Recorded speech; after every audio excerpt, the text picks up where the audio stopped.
So hello guys, welcome back to Ozone Classes. तो last lecture में हमने coordination compounds complete कर लिया था और आज हम लोग पढ़ेंगे D block elements. D block elements में अलग से करवाऊंगा और एफ ब्लॉक एलिमेंट्स में अलग से करवाऊंगा। ठीक है, तो आज हम लोग पढ़ेंगे D block elements. Chapter start करने से पहले मैं बता दूं कि आपको जो डी ब्लॉक एलिमेंट पढ़ना है और जो एफ ब्लॉक एलिमेंट पढ़ना है, तो डी ब्लॉक जो है वो बहुत ही ज्यादा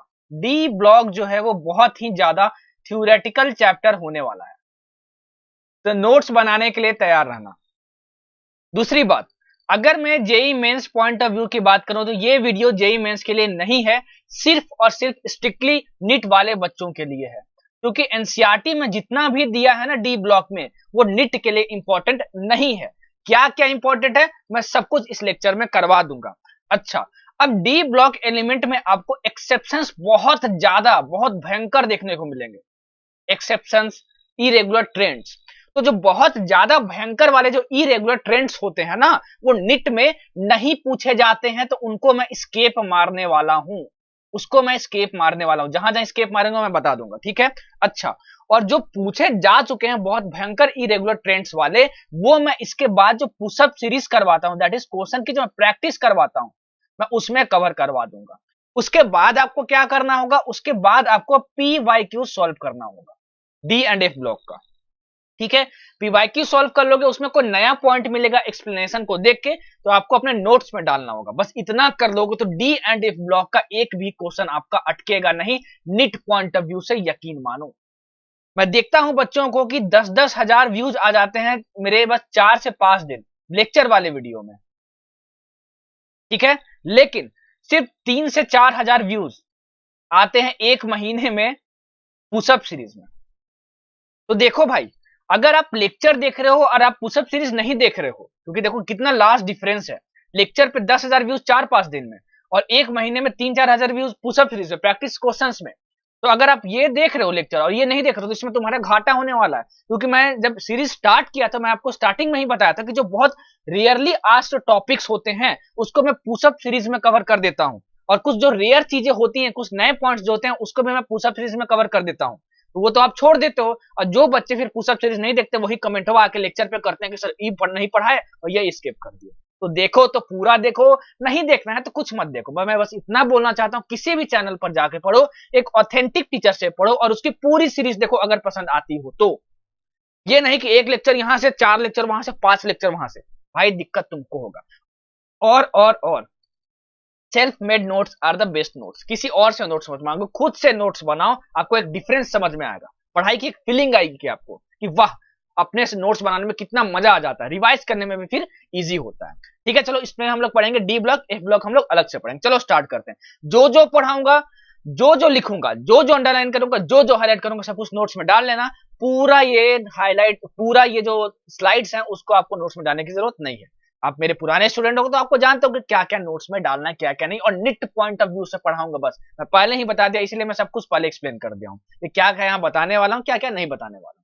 ठीक है, तो जिन बच्चों को पढ़ना है तो चलो स्टार्ट करते हैं। अब डी ब्लॉक, अच्छा देखो, D block of the periodic table contains the elements of the group 3 to 12। जो पीरियोडिक टेबल में ग्रुप 3 to 12 होता है ना, वो होते हैं तुम्हारे डी ब्लॉक एलिमेंट्स। और इसको डी ब्लॉक क्यों बोलते हैं sir? Because d orbitals are progressively filled in each of the 4 long period. हमारे पास जो डी ब्लॉक एलिमेंट्स होते हैं वो टोटल 4 पीरियड में होते हैं। क्या होते हैं? 4 पीरियड में होते हैं। उन चारों पीरियड में क्या होता है? डी ऑर्बिटल्स में इलेक्ट्रॉन्स की फिलिंग होती है, इसलिए उसको हम लोग क्या बोलते हैं? डी ब्लॉक एलिमेंट्स बोलते हैं। ठीक है, समझ में आया। इन डी ब्लॉक एलिमेंट्स का एक दूसरा नाम भी है, क्या? ट्रांजिशन मेटल्स, क्योंकि इसमें से जो मैक्सिमम टू मैक्सिमम जो एलिमेंट्स होते हैं ना, वो मेटालिक प्रॉपर्टी शो करते हैं। So they behave as a typical metal, so they are called as transition metals. ठीक है, और ट्रांजिशन क्यों? क्योंकि जो डी ब्लॉक एलिमेंट्स होते हैं वो ग्रुप 3 से ग्रुप 12 के होते हैं, तो वो एस एंड पी ब्लॉक के बीचों बीच आते हैं। मतलब ट्रांजिशन मतलब एस एंड पी के जो प्रॉपर्टीज होते हैं उसके बीच में कहीं ना कहीं इनकी डी ब्लॉक की प्रॉपर्टीज होती हैं, इसलिए हम लोग डी ब्लॉक एलिमेंट्स को ट्रांजिशन मेटल्स भी बोलते हैं। और जो एफ ब्लॉक एलिमेंट्स होते हैं उनको लोग इनर ट्रांजिशन मेटल्स बोलते हैं। तो एफ ब्लॉक के बारे में तो हम लोग अलग से लेक्चर बनाएंगे, तो उस पर पढ़ेंगे। ठीक है, अभी डी ब्लॉक की बात देखते हैं। अच्छा, अब देखो, मैंने तुमको बताया कि जो टोटल 4 पीरियड में डी ब्लॉक एलिमेंट्स होते हैं, जो सबसे पहला पीरियड होता है उसको हम लोग बोलते हैं 3D सीरीज। जो दूसरा पीरियड होता है उसको बोलते हैं 4D सीरीज। देखो जो जो हिंदी में बोल रहा हूं, जो जो बोल रहा हूं, जो जो लिख रहा हूं, बस उतना ही नोट्स में डालना, और जैसे हिंदी में बोल रहा हूं वैसे ही नोट्स में डालना। अगर हिंदी में नहीं डालना चाहते तो अपने लैंग्वेज में डाल लेना नोट्स में, ठीक है। जैसे जैसे बोल रहा हूं कुछ भी स्किप मत करना, जो बोलता हूं वो बहुत ज्यादा इंपॉर्टेंट होता है, ठीक है। जो बोलता हूं वही स्किप करते हो, इसीलिए आपके नोट्स अच्छे नहीं बनते हैं और इसीलिए आपसे क्वेश्चन नहीं बनते हैं। ये नहीं कि बस जो अंडरलाइन कर रहे हैं रेड पेन से और जो हाईलाइट कर रहे हैं उतना नोट्स में डाल लो। हर एक चीज जो बोल रहा हूं सब कुछ नोट करना है, क्योंकि अगर स्केप कुछ भी किए तो फिर दिक्कत आपको होगा, ठीक है। बहुत थ्योरेटिकल चैप्टर है, फिर भी मैं कोशिश करूंगा कि जितनी जरूरत है आपको नीट पॉइंट ऑफ व्यू से उतना सब कुछ दे दूं, ठीक है। ये आपका 3D सीरीज हो गया, ठीक है, और ये तुम्हारा 4D सीरीज हो गया, और ये तुम्हारा 5D सीरीज हो गया, और ये तुम्हारा क्या हो गया 6D सीरीज हो गया। मैंने क्या बताया, टोटल 4 पीरियड होते हैं जिसमें कि डी ब्लॉक एलिमेंट्स होते हैं। उसमें जो सबसे पहला जो पीरियड होता है, उसमें जो सबसे पहला पीरियड होता है, उन चारों पीरियड में से जो पहला पीरियड होता है वो होता है 3D सीरीज, उसको बोलते हैं। उसमें स्कैंडियम से जिंक तक की पढ़ाई की जाती है, मतलब आगे मैं बताऊंगा। और 4D सीरीज बोलते हैं Y2CD, सब कुछ अभी बताना हूं। 5D सीरीज बोलते हैं लैंथनम टू Hg मरकरी, और फोर्थ बोलते हैं 6D सीरीज।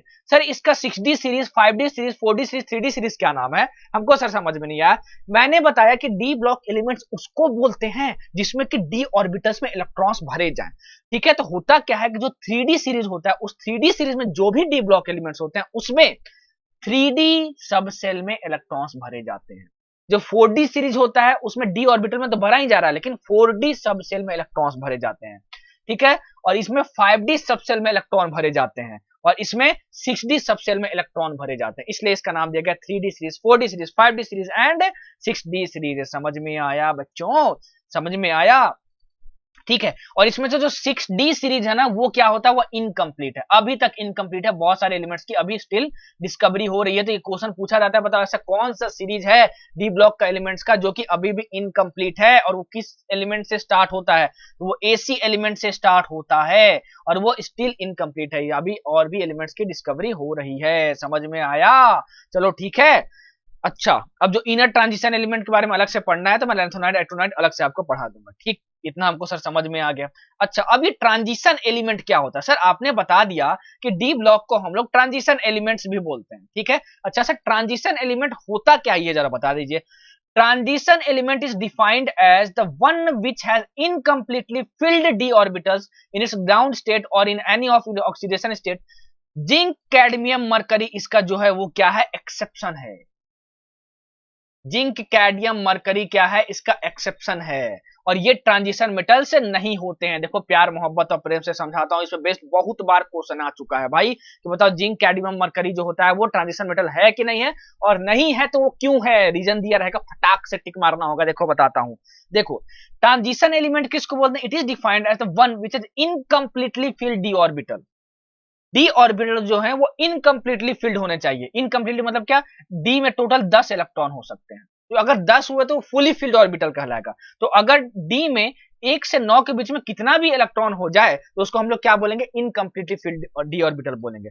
अपने ग्राउंड स्टेट में या फिर अपने किसी भी ऑक्सीडेशन स्टेट में, अपने ग्राउंड स्टेट में या फिर किसी भी ऑक्सीडेशन स्टेट में अगर ये D1 to 9 कॉन्फ़िगरेशन पाया गया, मतलब डी ऑर्बिटल्स में 1 to 9 इलेक्ट्रॉन्स पाए गए, तो वो ट्रांजिशन एलिमेंट होगा।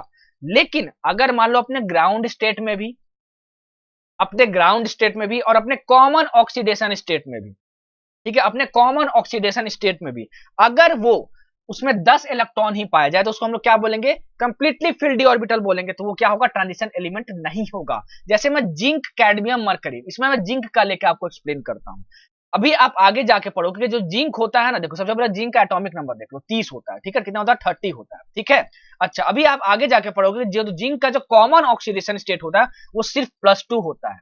उसी तरीके से कैडमियम का भी +2 होता है और मरकरी का भी +2 होता है। सिर्फ इसकी यही ऑक्सीडेशन स्टेट कॉमनली पाए जाते हैं। तो जिंक की मैं बात करूं तो सिर्फ जिंक को अगर मैं ग्राउंड स्टेट में लिखूंगा तो इसका कॉन्फ़िगरेशन तो क्या लिखूंगा, Ar3D10 4s2 ये लिखूंगा मैं। तो आप देख सकते हो ग्राउंड स्टेट में क्या हो रहा है, यहाँ पे टोटली फिल्ड डी ऑर्बिटल्स हैं, यहाँ पे फुली फिल्ड डी ऑर्बिटल है, टोटल 10 इलेक्ट्रॉन है। तो ये क्या होगा, ट्रांजिशन एलिमेंट नहीं होगा। अब इसका हम कॉमन ऑक्सीडेशन स्टेट की बात करते हैं तो जिंक के पास सिर्फ एक कॉमन ऑक्सीडेशन स्टेट होता है +2। तो +2 में क्या करेंगे, इसको लाने के लिए हम लोग को यहाँ से आउटर मोस्ट सेल से निकालना होगा 2 इलेक्ट्रॉन। तब भी देखो आउटर मोस्ट सेल से हमको अगर 2 इलेक्ट्रॉन निकालना भी हो तब भी इसमें तुम्हारे पास क्या कंप्लीटली डी ऑर्बिटल्स हैं भाई, मतलब कंप्लीटली फिल्ड डी ऑर्बिटल्स हैं, D10 है यहाँ पे। इसका मतलब क्या हुआ कि जो जिंक है वो ट्रांजिशन मेटल नहीं होगा। तो इसको याद कर लेना बहुत अच्छे से। उसी तरीके से कैडमियम और मरकरी का भी होता है, तो इसका इलेक्ट्रॉनिक कन्फिग्रेशन बहुत बड़ा हो जाता है, इसलिए लिखने की जरूरत नहीं है भाई, बस समझ जाओ कि जिंक, कैडमियम और मरकरी का जो कॉमन ऑक्सीडेशन स्टेट होता है वो +2 होता है, और जो ग्राउंड स्टेट होता है उन दोनों में कंप्लीटली फिल्ड डी ऑर्बिटल्स पाए जाते हैं, इसलिए क्या होता है, ट्रांजिशन एलिमेंट नहीं होता है, समझे। तो सर जब ये ट्रांजिशन एलिमेंट नहीं होता है और ट्रांजिशन एलिमेंट को हम लोग डी ब्लॉक एलिमेंट बोलते हैं, तो सर हम लोग जिंक, कैडमियम और मरकरी को क्यों पढ़ते हैं डी ब्लॉक एलिमेंट में? क्योंकि भाई अब ये सोचा गया उस समय कि जिंक, कैडमियम और मरकरी को क्या अलग से पढ़ा जाए, तीन एलिमेंट को। हम लोग क्या करते हैं कि जब 3D सीरीज, 4D सीरीज और 5D सीरीज जो होता है उसके इंड मेंबर्स, मतलब उसके इंड एलिमेंट्स जो होते हैं वो देखो जिंक, मरकरी, देखो जो इंड मेंबर्स होते हैं वो होते हैं जिंक, कैडमियम एंड मरकरी होता है। तो इसको क्यों ना साथ ही में पढ़ लिया जाए, क्या दिक्कत है कि क्या तीन एलिमेंट को अलग से पढ़े, इसलिए सोचा गया कि इसके साथ ही रख दिया जाए। तो कितना मस्त साइंटिस्ट था भाई, एकदम प्यार मोहब्बत से, नहीं तो एक और चैप्टर बन जाता, फिर पता चला इस पे भी आपको दे देता नीट सिलेबस में पढ़ने के लिए, तो फिर दिक्कत हो जाती। ठीक है, चलो अब देखते हैं इलेक्ट्रॉनिक कन्फिग्रेशन के बारे में। ठीक है, इलेक्ट्रॉनिक कन्फिग्रेशन के बारे में हम लोग देखते हैं। तो अगर इलेक्ट्रॉनिक कन्फिग्रेशन हम लोग देखेंगे, देखो ये स्लाइड में स्केप कर दिया तो वो मुझ पे छोड़ दो, क्या पढ़ाना है क्या नहीं पढ़ाना है, आपको बस पढ़ते जाना है और PYQs और पुशअप सीरीज उड़ा देना है, मजा आ जाएगा भाई, झमाझम मजा आ जाएगा। क्या करना है, लेस इनपुट देके मैक्सिमम आउटपुट लेना, एकदम गर्दा उड़ा दोगे, देख लेना भाई, बस अपने टीचर पे भरोसा रखो। अब देखो मैं डी ब्लॉक एलिमेंट्स की अगर बात करूं तो उसका जो जनरल इलेक्ट्रॉनिक कॉन्फ़िगरेशन होता है वो होता है n-1d1 to 10 ns12। अच्छा, ये होता है। सर एक तो एग्जांपल लेके बता दो, जैसे Cu तुम्हारा हो गया तो कॉपर का तुम्हारा कितना होता है, कॉपर का 29 होता है एटॉमिक नंबर, तो इसका तुम लिखोगे तो कितना हो जाएगा, इलेक्ट्रॉनिक कॉन्फ़िगरेशन Ar3d9 और यहाँ पे 4s2, Ar3d9 4s2, बिल्कुल सही बिल्कुल सही बिल्कुल सही बिल्कुल गलत, यहाँ पे 3d10 होगा और यहाँ पे 4s1 होगा। ठीक है ना, 3d10 होगा और यहाँ पे 4s1 होगा, 3d10 होगा 4s1 होगा, क्योंकि यहाँ पे कंप्लीटली फील्ड और हाफ फील्ड ऑर्बिटल्स बन रहे हैं। तो इलेक्ट्रॉनिक कन्फिग्रेशन एटॉमिक स्ट्रक्चर में आप पढ़े होंगे कि यहाँ पे क्या होगा, यहाँ पर तुम्हारा क्या होगा, यहाँ पर तुम्हारा होगा हाफ फील्ड ऑर्बिटल्स और कंप्लीटली फील्ड ऑर्बिटल्स, उसको एक्स्ट्रा स्टेबिलिटी प्रोवाइड करेंगे, तो ऐसे ये अरेंज कर जाते हैं इलेक्ट्रॉन्स। ठीक है, तो आप देख सकते हो कि यहाँ पे अगर मैं n = 4 रखूं तो n-1 की वैल्यू कितनी हो जाएगी, 3 हो जाएगी। तो n-1 की जगह यहाँ पे 3 है, और d में 1 to 10 इलेक्ट्रॉन्स हो सकते हैं, तो d में 1 to 10 इलेक्ट्रॉन्स, यहाँ पे 10 इलेक्ट्रॉन है, और s में कितने हो सकते हैं, 1 या 2 इलेक्ट्रॉन हो सकते हैं, यहाँ पे 1 इलेक्ट्रॉन है। ये तुम्हारा क्या होगा, डी ब्लॉक एलिमेंट होगा। समझ में आया बच्चों, डी ब्लॉक एलिमेंट तुम्हारा ये होगा। ठीक है, अच्छा इतना हमको यहाँ पे पढ़ना है, इतना हमको यहाँ पे पढ़ना है, हमको पढ़ना है, हमको पढ़ना है, हमको पढ़ना है। अच्छा, ये कॉपर का तुमने देख लिया। ठीक है, अब तुम्हारा जिंक का क्या होता है, जिंक का तुम्हारे पास होता है Ar3d10 और 4s2। ठीक है, ये आप पढ़ ही चुके हो। क्रोमियम का क्या होता है, ये सब तो तुम्हारा एटॉमिक स्ट्रक्चर का टॉपिक हो गया।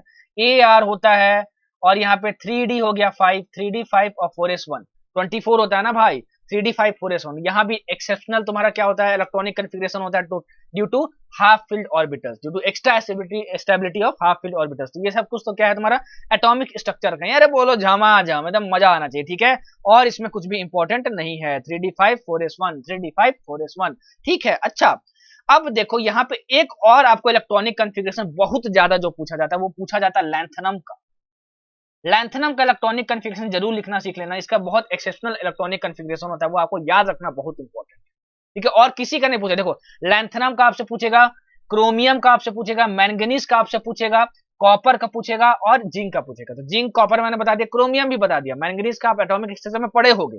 ठीक है, लैंथनम का देखो भाई नहीं पढ़े होगे, लैंथनम का बहुत इंपॉर्टेंट है, याद रखना। ठीक है, लैंथनम का मैं आपको लिख के बता रहा हूं, आपको प्लैटिनम का भी याद रखना है।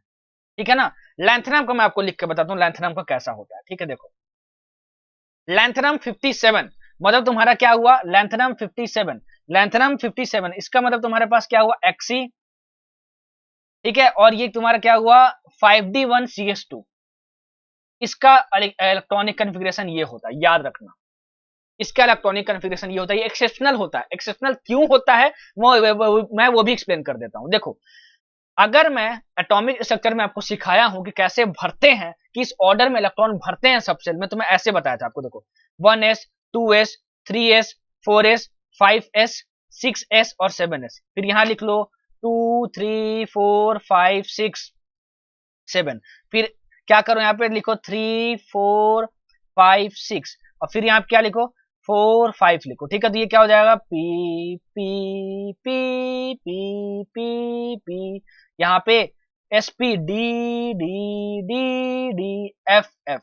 तो जब आप इलेक्ट्रॉनिक कन्फिग्रेशन लैंथम का लिखोगे तो आप यहाँ पे देखो कि ऐसे ऐसे भरते थे हम लोग, देखो ऐसे ऐसे हम लोग भरते थे। ठीक है, तो जब हम लोग यहां पर आएंगे, देखो यहां पर आएंगे जब हम लोग, ठीक है, ये देखो ऐसे भरते जाओ भरते जाओ भरते जाओ, ठीक है, ऐसे ऐसे भरते थे ना। तो जब यहां पे आएंगे तो 5D से पहले तुमको 4F को भरना है।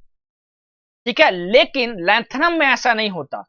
4F को एक 4F देखो तुम्हारा क्या होगा, फिर से समझाता हूं। देखो तुम्हारा क्या होगा, तुम्हारा सबसे पहले 4F में भरना चाहिए, फिर 5D में भरना चाहिए। लेकिन लैंथनम में क्या होता है, 4F में इलेक्ट्रॉन नहीं जाता है, वो जो एक इलेक्ट्रॉन 4F में जाना चाहिए था वो 5D में चल जाता है। इसलिए यहाँ पे कोई भी 4F ऑर्बिटल्स की फिलिंग होती नहीं, यहाँ पे 4F जीरो इलेक्ट्रॉनिक कन्फिग्रेशन होता है भाई। तो याद रखना कि कभी भी इस ऑर्डर में अगर आप भरोगे, इलेक्ट्रॉनिक कन्फिग्रेशन लिखोगे, ठीक है, अगर आप इलेक्ट्रॉनिक कन्फिग्रेशन लिखोगे, ठीक है, तो आपको 4F में जीरो इलेक्ट्रॉन्स भरने हैं। आपको क्या करना है, एक इलेक्ट्रॉन 5D में जंप करवा देना है। ये एक एक्सेप्शनल इलेक्ट्रॉनिक कन्फिग्रेशन होता है, इसको आप याद रखना, बहुत इंपॉर्टेंट है भाई। ठीक है, एक्सी का तुम्हारा कितना होता है 54 होता है एटॉमिक नंबर, मैं ग्रुप 18 में पढ़ा चुका हूं। ठीक है, तो ये तो 54 हो गया, और ये 55 और ये 2 57, बिल्कुल सही लिखा है मैंने। ठीक है, तो 4F में इलेक्ट्रॉन यहाँ पे नहीं भरा जाता है, वो इलेक्ट्रॉन एक्साइट कर जाता है 1 में, 5D में, मतलब तो वो इलेक्ट्रॉन 5D में रिसाइड करता है, बल्कि ये 4F में होना चाहिए था। तो ये एक एक्सेप्शनल इलेक्ट्रॉनिक कन्फिग्रेशन है लैंथनम का, और बहुत सारे एग्जामिनेशन में पूछा गया है, इसलिए आप नोट कर लेना। ठीक है, नोट कर लेना। ठीक है, अगर ये चीज नहीं समझ में आई, इसका मतलब कि आप एटॉमिक स्ट्रक्चर नहीं देखे हो। ठीक है, क्योंकि एटॉमिक स्ट्रक्चर में मैं साफ साफ बताया था कि कैसे किस ऑर्डर में भरे जाते हैं तुम्हारे सब सेल्स, उसी ऑर्डर में आपको बता रहा हूं निकालना। कि देखो अगर ऐसे ऐसे भरोगे, पहले 1s 2s फिर 2p फिर 3s, उसके बाद 3d 3p 3 sorry 1s 2s 2p 3s, ठीक है ना। उसके बाद फिर क्या, ऐसे ऐसे भरते जाते हैं, ऐसे ऐसे एरो बना के भरते जाते हैं। तो उसी ऑर्डर में तुम्हारा 4F भरना चाहिए था, 5D नहीं भरना चाहिए था। लेकिन लैंथनम में क्या होता है, 4F में इलेक्ट्रॉन नहीं भरता है। ठीक है, 4F में इलेक्ट्रॉन नहीं भरता है, वो एक इलेक्ट्रॉन किसमें भर जाता है, 5D में भर जाता है, तो उसका इलेक्ट्रॉनिक कन्फिग्रेशन ऐसा हो जाता है। ठीक है, समझ में आया। तो ये इलेक्ट्रॉनिक कन्फिग्रेशन एक्सेप्शनल होता है, आप जरूर याद कर लेना। ठीक है, जरूर याद कर लेना, जरूर याद कर लेना। ठीक है, चलो इतना हो गया हमारे पास, इतना हो गया हमारे पास। ठीक है, अब बढ़ते हैं थोड़ा सा आगे। अच्छा, लैंथनम का मैं बता दिया। 1 से 30 तक तो एटॉमिक नंबर का इलेक्ट्रॉनिक कन्फिग्रेशन में एटॉमिक स्ट्रक्चर में ही आपको पढ़ा चुका हूं।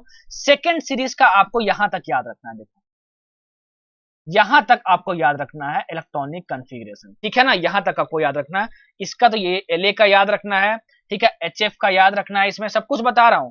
ठीक है, इसमें तुमको AC का याद रखना है। ठीक है, इसमें तुमको AC का याद रखना, और किसी का नहीं याद रखना है। सब कुछ अभी बता रहा हूं, ध्यान से सुनते जाना भाई। ठीक है, अच्छा इसमें यहां तक याद रखना है। हाँ ठीक है, चलो अब आगे बढ़ते हैं। देखो 1 से 30 तक तो मैं एटॉमिक नंबर तुमको, इलेक्ट्रॉनिक कन्फिग्रेशन लिखना, ठीक है, 1 से 30 एटॉमिक नंबर का इलेक्ट्रॉनिक कन्फिग्रेशन लिखना मैं आपको एटॉमिक स्ट्रक्चर में बता चुका हूं। सेकंड सीरीज में देखते हैं। तो सेकंड सीरीज में आएंगे तो सबसे पहले क्रिप्टॉन लिख लेना, Kr का कितना होता है 36 होता है। ठीक है, कितना होता है 36 होता है।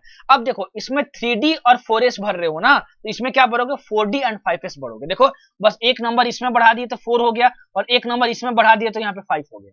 ठीक है, बस ऐसे आपको याद रखना है। ये 4D और 5s पहले लिख लो, 4D लिख लो और यहाँ पे 5s लिख लो। ठीक है, अब देखो इसका तो टोटल 36 होता ही है। ठीक है, आपको एटॉमिक नंबर याद नहीं रखना है, ये सब एटॉमिक नंबर आपको याद नहीं रखना है, 1 से 30 तक याद रखना है, लेकिन इसका नहीं याद रखना है आपको एग्जाम में एटॉमिक नंबर दिया होगा। ठीक है, अच्छा बस क्रिप्टन का आपको याद रखना 36। अब अगर मान लो 39 इसका दिया हुआ है तो मैं क्या करूंगा, देखो 5s और 3D में भरना है, तो देखो 5s और 4D में भरना है। ठीक है, तो इसका कितना है n+l 5 है, इसका कितना है तुम्हारे पास n+l SPD तुम्हारे पास 6 है, तो सबसे पहले इसमें भरेंगे। तो इसमें 2 भर दिए और इसमें तीसरा भर दिए, देखो 36, 38, 39 एटॉमिक नंबर हो गया। ठीक है, उसी तरीके से देखो फिर इसमें 2 तो पूरा भर चुके, फिर इसमें एक और भर देंगे, तो टोटल 2 हो गया और इसमें टोटल 2 हो गया। ठीक है, अब देखो यहाँ पे थोड़ा एनबी में दिक्कत हो जाता है भाई, एनबी में दिक्कत हो जाता है यहाँ पे कि एनबी में डी में 4 आता है और एस में 1 ही रहता है। तो ये एक्सेप्शनल इलेक्ट्रॉनिक कन्फिगरेशन यहाँ पे आपको देखने को मिलेगा, तो इसको आपको याद रखना है नोट करके। ठीक है, अच्छा वैसे देखो यहाँ पे 3D5 और 4S1 ये तो आपका अंडरस्टूड है, क्योंकि जैसे ही आपको टोटल अब इसके बाद कितना 42 है ना, इसके बाद तो आपको टोटल 6 इलेक्ट्रॉन भरने हैं। ठीक है, तो आप यहाँ पे क्या भर दो, यहाँ 5 भर दो और यहाँ पे 1 भर दो, तो दोनों क्या हो जाएंगे, कंप्लीट हाफ फिल्ड हो जाएंगे, तो उनको एक्स्ट्रा स्टेबिलिटी प्रोवाइड करेंगे। तो इसका क्या होता है तुम्हारे पास, इसका हो जाता है Kr क्रिप्टन, और ये क्या हो जाता है तुम्हारे पास 4D। ठीक है, 4D5 और यहाँ पे क्या हो जाएगा 4S1 सॉरी 4D5 और 4S1 हो जाएगा। ठीक है, हाफ फील्ड तुम्हारे पास ऑर्बिटल्स हो जाएंगे, तो एक्स्ट्रा स्टेबिलिटी मिल जाएगी। अब देखो उसके बाद क्या होता है, फिर तुमको यहाँ पे थोड़ा सा एक्सेप्शनल देखने को मिलता है। यहाँ पे डी में 6 हो जाते हैं, इसमें टीसी में, और 5s में बस 1 ही रहते हैं, तो इसको भी आपको नोट करने की जरूरत है। तो इसका तुम्हारा क्या होता है, इसका तुम्हारा होता है क्रिप्टन, और ये तुम्हारा क्या होगा 4D6 और यहाँ पे हो जाता है 4D6 और 5S1, यहाँ पे कितना हो जाएगा 5S होगा, यहाँ पे कितना हो जाएगा 5S1 हो जाएगा। ठीक है, नोट कर लेना, यहाँ 5S होगा, मैं गलती से 4S लिख दिया था। ठीक है, तो इतना आपको याद रखना। और मजे की बात क्या कि ये जो टीसी होता है ना भाई, वो सिंथेटिक ट्रांजिशन मेटल होता है। एक बार शायद डीट में ये पूछा गया है, नोट कर लेना। जो टीसी होता है वो क्या होता है, वो सिंथेटिक ट्रांजिशन मेटल होता है। ठीक है, नोट कर लेना इस पॉइंट को भी। तो इसके इलेक्ट्रॉनिक कन्फिगरेशन मैंने बता दिया, इसका एटॉमिक स्ट्रक्चर में पढ़ा चुका हूं, लैंथनम का आपको बता दिया, एक्सेप्शनल होता है। अच्छा, और एचएफ का कैसे लिखेंगे, एचएफ का कैसे लिखेंगे देखो इसका क्या होता है 5D1 होता है और 6S2 होता है। ठीक है, 5D1 होता है और 6S2 होता है। ठीक है, और एचएफ और प्लैटिनम, तो एचएफ और प्लैटिनम का आपको लिख के देखना है, मैंने ये सब का आपको लिख के बता दिया जो जो इंपॉर्टेंट था। आपसे कभी भी प्लैटिनम का नहीं पूछा जाएगा क्योंकि इसका एटॉमिक नंबर ही 78 है, लेकिन फिर भी मैं आपको बोल रहा हूँ आप प्रैक्टिस करके देख लेना और मैच करके देख लेना कि आपका सही है कि नहीं। इसका जो भी एक्सेप्शनल इलेक्ट्रॉनिक कन्फिगरेशन होगा आप कॉपी में नोट करें, लेकिन पूछा नहीं गया है अभी तक। ठीक है, लैंथनम का बता दिया आपको, इसमें क्या क्या याद रखना है इलेक्ट्रॉनिक कन्फिगरेशन वो भी बता दिया, 1 से 30 तक का याद रखना ही है, और किसी का भी आपको इलेक्ट्रॉनिक कन्फिगरेशन याद नहीं रखना है नेट पॉइंट ऑफ व्यू से। ठीक है, अगर समझ में नहीं आया जो बोल रहा हूं तो 4 बार रिवाइंड करो और देखो क्या बोला हूं, उसको अच्छे से लिखो, सही नोट्स बनाना। ठीक है, पता चला यहाँ पे 4S में गलती से लिख दिया था, अब मैं बोल दिया कि 4S गलती से लिखा हुआ 5S करो, सुधारे ही नहीं, तो आपकी गलती है। ठीक है, बढ़ते हैं आगे और देखते हैं हम लोग, जनरल प्रॉपर्टीज। हाँ, प्रॉपर्टीज देखते हैं कुछ डी ब्लॉक एलिमेंट्स के, कुछ प्रॉपर्टीज देखते हैं। मैंने बताया आपको कि जो जितने भी ट्रांजिशन एलिमेंट्स होते हैं उनको हम लोग ट्रांजिशन मेटल्स भी बोलते हैं, इसलिए क्योंकि जो मैक्सिमम टू मैक्सिमम इसमें जो एलिमेंट्स होते हैं वो मेटालिक प्रॉपर्टीज को शो करते हैं। किसको शो करते हैं, मेटालिक प्रॉपर्टीज, जैसे टेंसाइल स्ट्रेंथ उनका ज्यादा होती है, डक्टिलिटी ज्यादा होती है, मैलेबिलिटी ज्यादा होती है, ये सब मेटल्स की प्रॉपर्टी होती है, इसलिए हम लोग इसको ट्रांजिशन मेटल्स भी बोलते हैं। लेकिन इसमें जो जिंक होता है ना, कैडमियम होता है, मरकरी होता है, मैंगनीज होता है, वो भी मेटल्स की कुछ प्रॉपर्टीज दिखाते हैं लेकिन बहुत कम दिखाते हैं। तो ये पूछा जाता है भाई कि डी ब्लॉक एलिमेंट के ऐसे कौन से एलिमेंट्स हैं जो कि बहुत कम मेटालिक प्रॉपर्टी शो करते हैं, तो वो कौन से होते हैं, cadmium, mercury, manganese and zinc. याद रखना इस चीज, ठीक है, याद रखना, एक या एक से थोड़ा बहुत, मतलब 2-3 बस टिपिकल मेटालिक प्रॉपर्टीज ये दिखाते हैं। ठीक है, चलो अब देखते हैं लैटिस स्ट्रक्चर के बारे में। तो जितने भी डी ब्लॉक एलिमेंट्स हैं, ठीक है ना, वो सॉलिड स्टेट में किस तरीके का लैटिस स्ट्रक्चर बनाते हैं। तो आप यहां पे देख सकते हो कि जो स्कैंडियम है वो HCP बनाता है, वाई जो है वो भी HCP बनाता है, और लैंथनम जो है वो भी HCP बनाता है।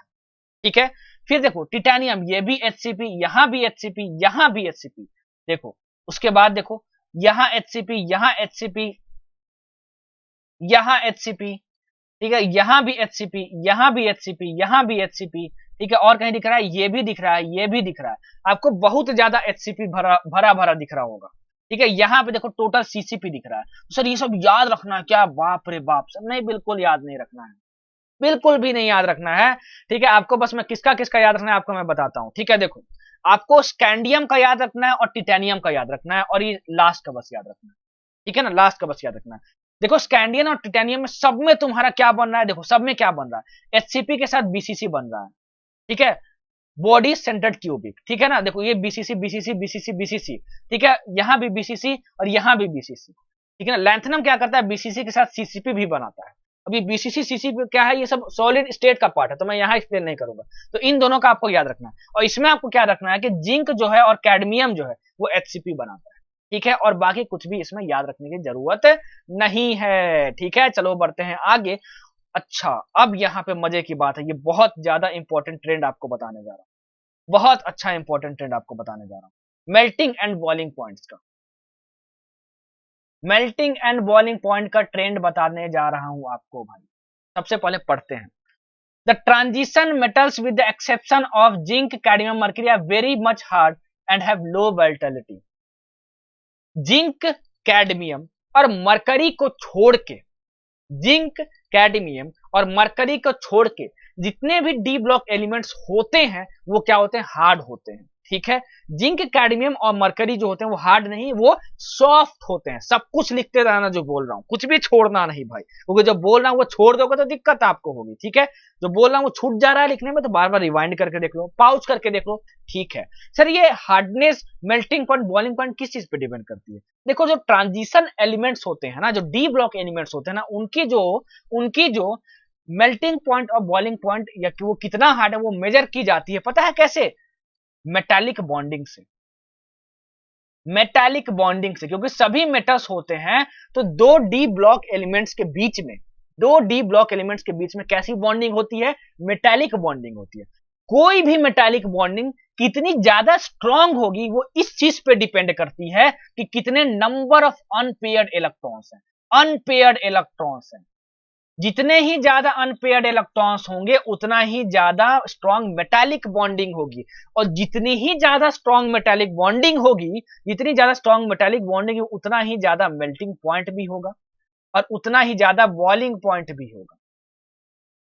इस चीज को सबसे पहले नोट कर लेना, ठीक है। अच्छा आगे देखते हैं, ठीक है। The high melting points of this elements are attributed the involvement of greater, वो तो ठीक है मैंने ये एक्सप्लेन कर दिया। अच्छा अब देखते हैं, अब मैं आपको यहां पे समझाता हूं थोड़ा सा, ठीक है। अब मैं इस चीज को छोड़ दो, पूरा चीज छोड़ दो आप, ठीक है। अब मैं आता हूं यहां पर थोड़ा सा, चलो अब यहां पे मैं समझाता हूं। देखो जैसे जैसे हम लोग पहले फर्स्ट सीरीज देखते हैं, इसको हम लोग क्या बोलते हैं, 3D सीरीज, इसको 4D, इसको 5D और 6D। मैं पहले 3D सीरीज में देखता हूं। जैसे जैसे हम लोग लेफ्ट टू राइट जाएंगे, ठीक है, ऐसे लेफ्ट टू राइट जा रहे हैं, तो जब हम लोग लेफ्ट टू राइट जाते हैं, ठीक है, देखना जब हम लोग लेफ्ट टू राइट जाते हैं तो नंबर ऑफ अनपेयर्ड इलेक्ट्रॉन्स बढ़ते हैं। कैसे पता चला सर, ये जरा बताइए। देखो स्कैंडियम का तुम लिखोगे तो तुम्हारा क्या होगा, AR, ठीक है, देखो AR 3D और यहाँ पे 4S लिख लो, 4S2 और यहाँ पे 3D1 हो गया। उसके बाद जैसे ही आप जाओगे टिटेनियम पे तो यहाँ पे 2 इलेक्ट्रॉन होंगे, फिर वेनेडियम पे जाओगे तो फिर यहाँ पे 2 इलेक्ट्रॉन होंगे, क्रोमियम पे जाओगे तब यहाँ पे 5 इलेक्ट्रॉन हो जाएंगे और यहाँ पे 1 इलेक्ट्रॉन हो जाएगा, ठीक है। अच्छा सुनना मेरी बात, सुनते जाना। यहाँ पे जैसे ही क्रोमियम पे जाओगे यहाँ 5 हो जाएगा। तो डी में देखो, डी में टोटल कितने तुम्हारे पास ऑर्बिटल्स होते हैं, 5 होते हैं, 5 बॉक्स होता है देखो। तो अनपेयर्ड इलेक्ट्रॉन्स कब तक यहाँ पे हो सकते हैं, जब ये पांचों भर बन जाए। तो वो पांचों कहां तक भर जाएंगे, जब वो हम लोग क्रोमियम पे आ जाएंगे, क्योंकि क्रोमियम क्या कितना होता है, AR 3D5 4S1 होता है। तो यहाँ पे आएंगे तो नंबर ऑफ अनपेयर्ड इलेक्ट्रॉन्स क्या हो जाएगा, तुम्हारे पास 5 हो जाएगा। उसके बाद छठवां इलेक्ट्रॉन जैसे ही भर देंगे ना भाई, छठवां इलेक्ट्रॉन मैंगनीज के लिए भरेंगे तो तुम्हारा क्या होगा, पेयरिंग स्टार्ट हो जाएगी, तुम्हारी क्या हो जाएगी, पेयरिंग स्टार्ट हो जाएगी।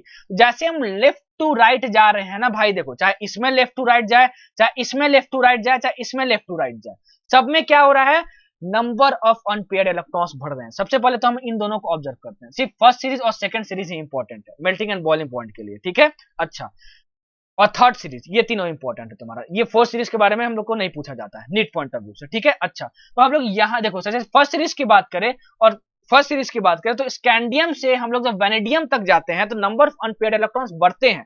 क्रोमियम तक भी क्या हो रहा है, नंबर ऑफ अनपेयर्ड इलेक्ट्रॉन बढ़ रहा है, ठीक है। अच्छा, तो तुम्हारी मेल्टिंग पॉइंट क्या होगी, बढ़ेगी। बॉइलिंग पॉइंट क्यों होगी, बढ़ेगी, क्योंकि नंबर ऑफ अनपेयर्ड इलेक्ट्रॉन बढ़ रहा है, तो स्ट्रॉन्ग मेटालिक बॉन्डिंग होगी, सर ने बताया। और स्ट्रॉन्ग मेटालिक बॉन्डिंग होगी तो मेटालिक बॉन्डिंग को तोड़ना ज्यादा कठिन होगा, ठीक है। और अगर डी ब्लॉक एलिमेंट अगर बॉन्डिंग बना रहा है, मेटालिक बॉन्डिंग बना रहा है, तो उनके एटम्स को अलग अलग करने में बहुत ही ज्यादा हाई हीट की जरूरत होगी। इसीलिए हम लोग बोलते हैं कि जितना ही ज्यादा नंबर ऑफ अनपेयर्ड इलेक्ट्रॉन्स होंगे, उतना ही ज्यादा हाई हीट ऑफ एटोमाइजेशन होता है, मतलब उनको एटम्स में तोड़ने में, जैसे मान लो स्कैंडियम 2 है तो उसको एटम्स में तोड़ने में, ठीक है। तो तुम्हारा क्या हो जाएगा, एटम्स मतलब एससी और एससी करने में उसको हाई हीट ऑफ एटोमाइजेशन देना पड़ेगा, मतलब बहुत हीट देनी पड़ेगी। इसका मतलब क्या होगा कि क्रोमियम तक नंबर ऑफ अनपेयर्ड इलेक्ट्रॉन बढ़ रहा है, तो हमारे मेल्टिंग और बॉइलिंग पॉइंट इंक्रीज करनी चाहिए। देखो ग्राफ में देखो, यहाँ पे वही चीज मैं तुमको अब समझा रहा हूं आपको। देखो टिटेनियम से, देखो ये तुम्हारा क्या है, melting points and boiling point का ऑर्डर है।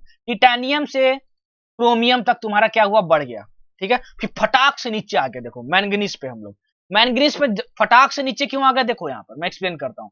AR 3D और यहाँ पे क्या है 4S। मैंगनीज का 25 होता है, तो देखो यहाँ पे 2, ठीक है, और यहाँ पे 5, यहाँ पे 2 और यहाँ पे 5, ठीक है। यहां मैंगनीज के साथ क्या होता है ना भाई, यहां पे भी 5 अनपेयर्ड इलेक्ट्रॉन्स हैं डी में, और क्रोमियम में भी थे, लेकिन यहाँ पे होता क्या है ना भाई कि बहुत भयंकर स्टेबिलिटी हो जाती है मैंगनीज की, बहुत भयंकर स्टेबिलिटी हो जाती है। क्रोमियम का भी बहुत ज्यादा स्टेबल होता है, ठीक है ना, लेकिन वहां पे क्या होता है 3D5 4S1 होता है वहां पे, तो दोनों क्या है तुम्हारे पास, दोनों तुम्हारे पास क्या है, तुम्हारे पास हाफ फील्ड ऑर्बिटल्स होते हैं, तो वहां पे स्टेबिलिटी होती है। यहाँ पे एक फुली फील्ड और यहाँ पे हाफ फील्ड है, तो मैंगनीज से बहुत मैंगनीज का इलेक्ट्रॉनिक कन्फिगरेशन क्रोमियम के कंपैरिजन में बहुत ज्यादा हो जाता है, तो ये मेटालिक बॉन्डिंग बनाना ही नहीं चाहता है। ये बोलता है भाई मेटालिक बॉन्डिंग बनाएंगे ही नहीं, हम बहुत ज्यादा ऑलरेडी स्टेबल है। तो जब वो मेटालिक बॉन्डिंग ही नहीं बनाएगा, तो जाहिर सी बात है उसकी स्ट्रॉन्ग मेटालिक बॉन्डिंग होगी, वो क्योंकि ज्यादा नहीं चाहता है, वो खुद बहुत ज्यादा स्टेबल है, तो स्ट्रॉन्ग जो स्ट्रॉन्ग मेटालिक बॉन्डिंग और सब डी ब्लॉक एलिमेंट पॉसिबल था, इसमें क्या होगा, इसका मन नहीं है मेटालिक बॉन्डिंग बनाने का, थोड़ा बहुत मेटालिक बॉन्डिंग बनाएगा, तो इसमें वीक मेटालिक बॉन्डिंग पॉसिबल होगी। वीक मेटालिक बॉन्डिंग पॉसिबल होने की वजह से क्या हो जाएगा, उसकी मेल्टिंग एंड बॉइलिंग पॉइंट कम होगी, तो फटाक से ये ग्राफ नीचे आ गया मैंगनीज, ठीक है। अच्छा, उसके बाद तुम्हारे पास Fe का 26 होता है, तो मैं क्या होगा AR, ठीक है। यहाँ पे कितना हो जाएगा 3D6 और यहाँ हो जाएगा 4S2। सही लिखा हूं ना, बिल्कुल सही लिखा हूं। तो देखो यहाँ पे तुम्हारे पास अब पेयरिंग स्टार्ट हो गई, 6 इलेक्ट्रॉन है ना, 1 2 3 4 5 और ये 6, ठीक है। अब जैसे ही पेयरिंग स्टार्ट हो गई, तो फिर से नंबर ऑफ अनपेयर्ड इलेक्ट्रॉन घटने लगा, तो नंबर ऑफ अनपेयर्ड इलेक्ट्रॉन घटने लगेगा, तो तुम्हारी जो मेटालिक बॉन्डिंग होगी वो वीक होते जाएगी, और वीक होते जाएगी तो फिर से तुम्हारा क्या होगा, melting and boiling point decrease करने लगेगा। तो फिर देखो यहां से Fe से डिक्रीज करने लगा। वही सेम चीज क्या होती है, इसमें भी होती है। जिरकोनियम से लेके तुम्हारा यहाँ पे MO तक क्या होता है, अनपेयर्ड इलेक्ट्रॉन्स बढ़ते हैं। ये सब नोट कर लेना भाई, हर एक चीज एक्सप्लेन नहीं की जा सकती ना, एनसीईआरटी में दी हुई है। और फटाक से क्या होता है तुम्हारे पास, टीसी के पास बहुत एक्स्ट्रा स्टेबिलिटी होने की वजह से, देखो टीसी का इलेक्ट्रॉनिक कन्फिगरेशन, यहाँ देखो टीसी का भाई, टीसी का देखो, टीसी का यहाँ पे टीसी का, ठीक है, बहुत भयानक यहाँ पे इलेक्ट्रॉनिक कन्फिगरेशन होने की वजह से बहुत भयानक स्टेबिलिटी इसकी होती है। और यहाँ पे टीसी में हमको फिर से डीप देखने को मिलता है। यहाँ पे क्यों बढ़ता है तुम्हारे पास मेल्टिंग एंड बॉइलिंग पॉइंट, क्योंकि नंबर ऑफ अनपेयर्ड इलेक्ट्रॉन्स बढ़ते जाते हैं। फिर फटाक से टीसी पे तुमको डीप मिलता है। ऐसा क्यों मिलता है, क्योंकि वहां पे बहुत भयंकर इलेक्ट्रॉनिक कन्फिगरेशन की स्टेबिलिटी हो जाती है। फिर उसके बाद फिर ऐसे रेगुलरली घटते रहता है। ये पूछा जाता है कि मेल्टिंग एंड बॉइलिंग पॉइंट में 3D सीरीज में और 4D सीरीज में कहां पे डीप मिलता है। डीप मतलब कहां पे नीचे मिलता है आपको, तो मैंगनीज पे मिलता है और यहाँ पे इसमें टीसी पे मिलता है। बस आपको ये दोनों सीरीज का आपको ऑर्डर याद रखना है और रीजन याद रखना है, ठीक है। चलो चलो चलो, तो आपको मैक्सिमा कहां मिला भाई, देखो मैक्सिमा कहां मिला दोनों केस में, दोनों केस में मैक्सिमा कहां मिला, मेल्टिंग पॉइंट का, यहाँ पे क्रोमियम में मिला और यहाँ पे कहां मिला, यहाँ पे एमओ में मिला। तो मैक्सिमा कहां मिल सकता है बताओ, जहां पे मैक्सिमम अनपेयर्ड इलेक्ट्रॉन्स हो। तो 3D सीरीज में मैक्सिमम अनपेयर्ड इलेक्ट्रॉन्स किस में थे, क्रोमियम में भी थे और मैंगनीज में भी थे, लेकिन इसकी स्टेबिलिटी बहुत भयंकर होती है, तो वो मेटालिक बॉन्डिंग वीक बनाता है, ठीक है। क्रोमियम में जो होता है तुम्हारे पास बहुत नंबर ऑफ अनपेयर्ड इलेक्ट्रॉन ज्यादा होते हैं, इसलिए इसकी मेल्टिंग एंड बॉइलिंग पॉइंट बहुत हाई होती है। इसलिए आपको इसका क्या कन्फिगरेशन होता है, D5 कन्फिगरेशन होता है। इसका भी क्या होता है तुम्हारा, एमओ का देखो, एमओ का देखो भाई, एमओ का देखो, एमओ, यहाँ पे भी तुम्हारा क्या है D5 कन्फिगरेशन है। तो जहां जहां तुम्हारा D5 कन्फिगरेशन यहाँ पाया गया है वहां पे तुमको पीक मिला है इस ग्राफ में। तो 3D सीरीज में पीक मिलता है क्रोमियम पे और इसमें मिलता है एमओ पे। ठीक है, एमओ क्या होता है अब ये बताएंगे तो भाई समझो कि पीरियोडिक टेबल पढ़ में नहीं किया, इसीलिए बोलता हूँ सब कुछ सीक्वेंस में देखोगे। कुछ बच्चे अरे पीरियोडिक टेबल नहीं देखे, केमिकल बॉन्डिंग नहीं देखे, हमको डी ब्लॉक नहीं आता, डायरेक्ट डी ब्लॉक देखेंगे और फिर नहीं समझ में आया कुछ, अरे तो समझ ही नहीं आ रहा, पता नहीं सर कैसे पढ़ा दिया। अरे भाई कहीं और से पढ़ के आओगे तो दिक्कत होगी। क्या बोला, मुझसे मत पढ़ो, कोई दिक्कत नहीं, किसी भी टीचर से पढ़ो, पूरी सीरीज देखो। आया समझ में बच्चों? अब मैं एक बार थोड़ा सा नजर मार लेता हूं कि इसमें और कुछ छूटा तो नहीं है, और इसमें कुछ छूटा तो नहीं है भाई। हाँ अच्छा, एक चीज यहाँ पे, जिंक कैडमियम और जो मरकरी होते हैं वो क्यों होते हैं सॉफ्ट, जरा ये बता दीजिए सर। तो देखो यहाँ पे भाई, यहाँ पे देखो अच्छे से देखो, डी में तुम्हारे पास 10 इलेक्ट्रॉन्स, ठीक है। कैडमियम में यहाँ पे डी में तुम्हारे पास देखो, यहाँ पे डी में यहाँ पे 10 इलेक्ट्रॉन्स, ठीक है। यहाँ पे देखो Hg में डी में तुम्हारे पास 10 इलेक्ट्रॉन्स, तो डी में तुम्हारे पास 10-10 इलेक्ट्रॉन है और डी में मैक्सिमम 10 भर ही सकते हो, मतलब सारे जो है वो पेयर्ड इलेक्ट्रॉन्स है। तो जो भाई सब पेयर्ड इलेक्ट्रॉन्स है, number of one paired electron 0 है, तो वो घंटा मेटालिक बॉन्डिंग बनाएगा, बहुत बनाएगा, बहुत वीक बनाएगा, इसलिए वो सॉफ्ट होते हैं। समझ में आया? जिसकी मेल्टिंग पॉइंट और बॉइलिंग पॉइंट हाई होगी वही ना हार्ड होगा। ठीक है, बोलोगे सर प्यार मोहब्बत और कितना मजा दिलवा दिए सर, मजा आ गया। इसी तरीके से आगे बढ़ते जाइए सर, मजा आ रहा है, मजा आ रहा है सर। ये नोट्स में डाले कि नहीं डाले सर, ये सब नोट में डाले? अरे सर हम आपके स्टूडेंट है, नहीं डालना है सर, हमको पता है आप जो बोलेंगे जो लिखेंगे और जो हाईलाइट करेंगे उतना ही नोट्स में डालना है, बस इतना ही करना है। नहीं इसके बाद प्रैक्टिस क्वेश्चन देखना, उतना ही करना है। नहीं उसके बाद पीवाईक्यूज बनाना है, उसके बाद हमको सर जो नए पॉइंट्स मिलेंगे उसको कॉपी में नोट कर लेना है आपके ही नोट्स में। अरे वाह वाह वाह, बोलो वाह वाह वाह, बोलो वाह वाह वाह। अब बढ़ते हैं आगे थोड़ा सा और हम लोग देखते हैं दूसरे ट्रेंड के बारे में। Variation in atomic size and ionic sizes of transition metals important है, इंपॉर्टेंट है नीट पॉइंट ऑफ व्यू से। देखते हैं, मैं समझाता हूं तुमको। देखो जैसे जैसे लेफ्ट टू राइट जाते हैं अलोंग द पीरियड, जैसे जैसे अलोंग द पीरियड जाते हैं तो होता क्या है कि जो एटॉमिक नंबर बढ़ता है वो इंक्रीज होता है। लेफ्ट टू राइट जा रहे हैं, एटॉमिक नंबर इंक्रीज होगा तो मतलब न्यूक्लियर चार्ज इंक्रीज होगा। सब कुछ पीरियोडिक टेबल में समझा चुका हूं, ठीक है। न्यूक्लियर चार्ज इंक्रीज होगा, और अगर न्यूक्लियर चार्ज इंक्रीज होगा और अगर सेम शेयर में इलेक्ट्रॉन भरे जा रहे हैं, और जो कि पीरियोडिक टेबल में सेम शेयर में इलेक्ट्रॉन भरे भी जाते हैं, तो क्या होगा, तुम्हारा एटॉमिक साइज डिक्रीज होगा। तुम्हारा क्या होगा, एटॉमिक साइज डिक्रीज होगा। ठीक है, वही यहां पे लिखा हुआ है इन जनरल। एक मिनट एक मिनट एक मिनट भाई,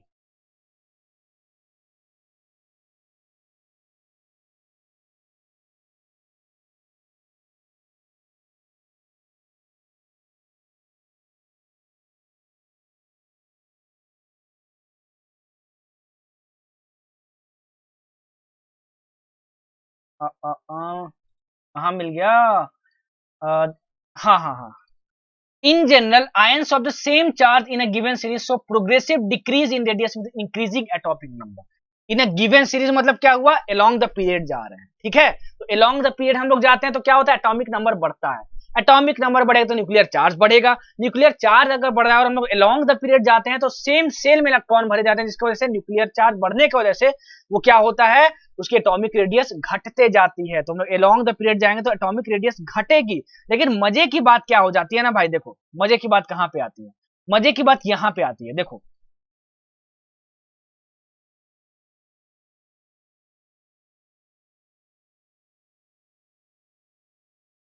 आ, आ, आ,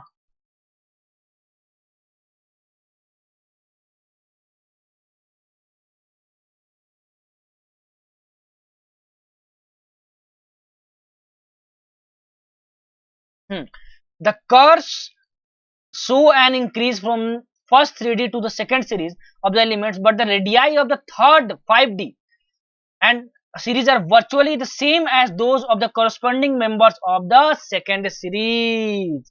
ठीक है, अच्छा यही सर क्या है, जरा बता दीजिए सर। आपने बताया along the period, आपने समझा दिया कि तुम्हारा क्या होगा, एटॉमिक रेडियस डिक्रीज होगा, आयनिक रेडियस तुम्हारा डिक्रीज होगा, ठीक है, अगर सब पे सेम चार्ज है तो। इतना हमें आपने सर समझा दिया मेरे को, रीजन भी दे दिया।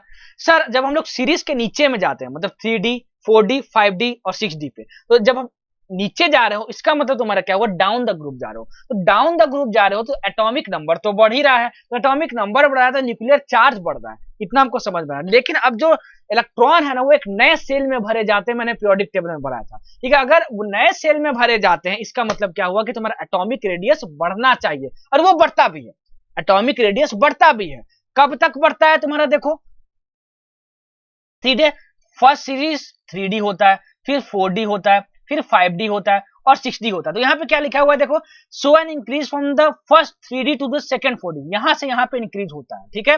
But the radii of the 5D series are virtually the same as those corresponding member of the second series. लेकिन इन दोनों सीरीज का जो होता है ना भाई, वो क्या होता है, लगभग लगभग तुम्हारा जो एटॉमिक रेडियस होता है वो सेम होता है। देखो आप डाउन द ग्रुप आओगे तो आपको स्लाइटली इंक्रीज तो मिलेगा ही, क्या क्या मिलेगा आपको, साइज इंक्रीज मिलेगा ही। लेकिन प्रैक्टिकली अगर हम लोग देखें तो हमको इंक्रीज मिलेगा ही, लेकिन अगर मैं थ्योरेटिकल बेसिस पे बात करूं तो 4D एंड 5D का जो भी एटॉमिक रेडियाई होता है वो सेम होता है। सर नीचे तो बढ़ना चाहिए था, लेकिन ऐसा क्यों होता है, ये होता है लेंथोनॉइड कॉन्ट्रैक्शन की वजह से, ये होता है लेंथोनाइड कॉन्ट्रैक्शन की वजह से। देखो लेंथोनाइड कॉन्ट्रैक्शन क्या होता है, सब कुछ अभी अच्छे से समझाऊंगा।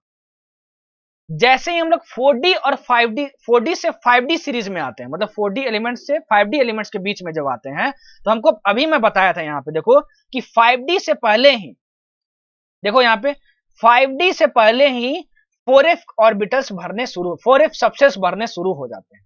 तो अगर 4f सबसेस भरने शुरू हो जाएंगे तो देखो क्या होता है, जो f ऑर्बिटल्स होते हैं ना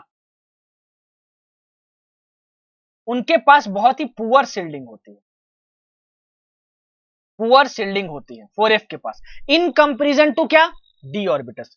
f ऑर्बिटल्स के कंपेरिजन में तुम्हारा जो d ऑर्बिटल वो अच्छा शिल्डिंग कर पाता है, वो अच्छा शिल्डिंग कर पाता है। तो इनके पास क्या होती है, पुअर शिल्डिंग होती है, अच्छे से ये शिल्ड नहीं कर पाते हैं। तो अच्छे से अगर ये शिल्ड नहीं कर पाते हैं, तो अच्छे से शिल्ड अगर ये नहीं कर पाते हैं तो होता क्या है कि जो न्यूक्लियर चार्ज का बढ़ने वाला फैक्टर होता है डाउन द ग्रुप जाने पे, वो क्या करता है, न्यूक्लियर चार्ज बढ़ने की वजह से वो बाहर वाले इलेक्ट्रॉन को खींचना चाहता है और अंदर, क्योंकि पुअर शिल्डिंग होती है 4f ऑर्बिटल्स आने की वजह से।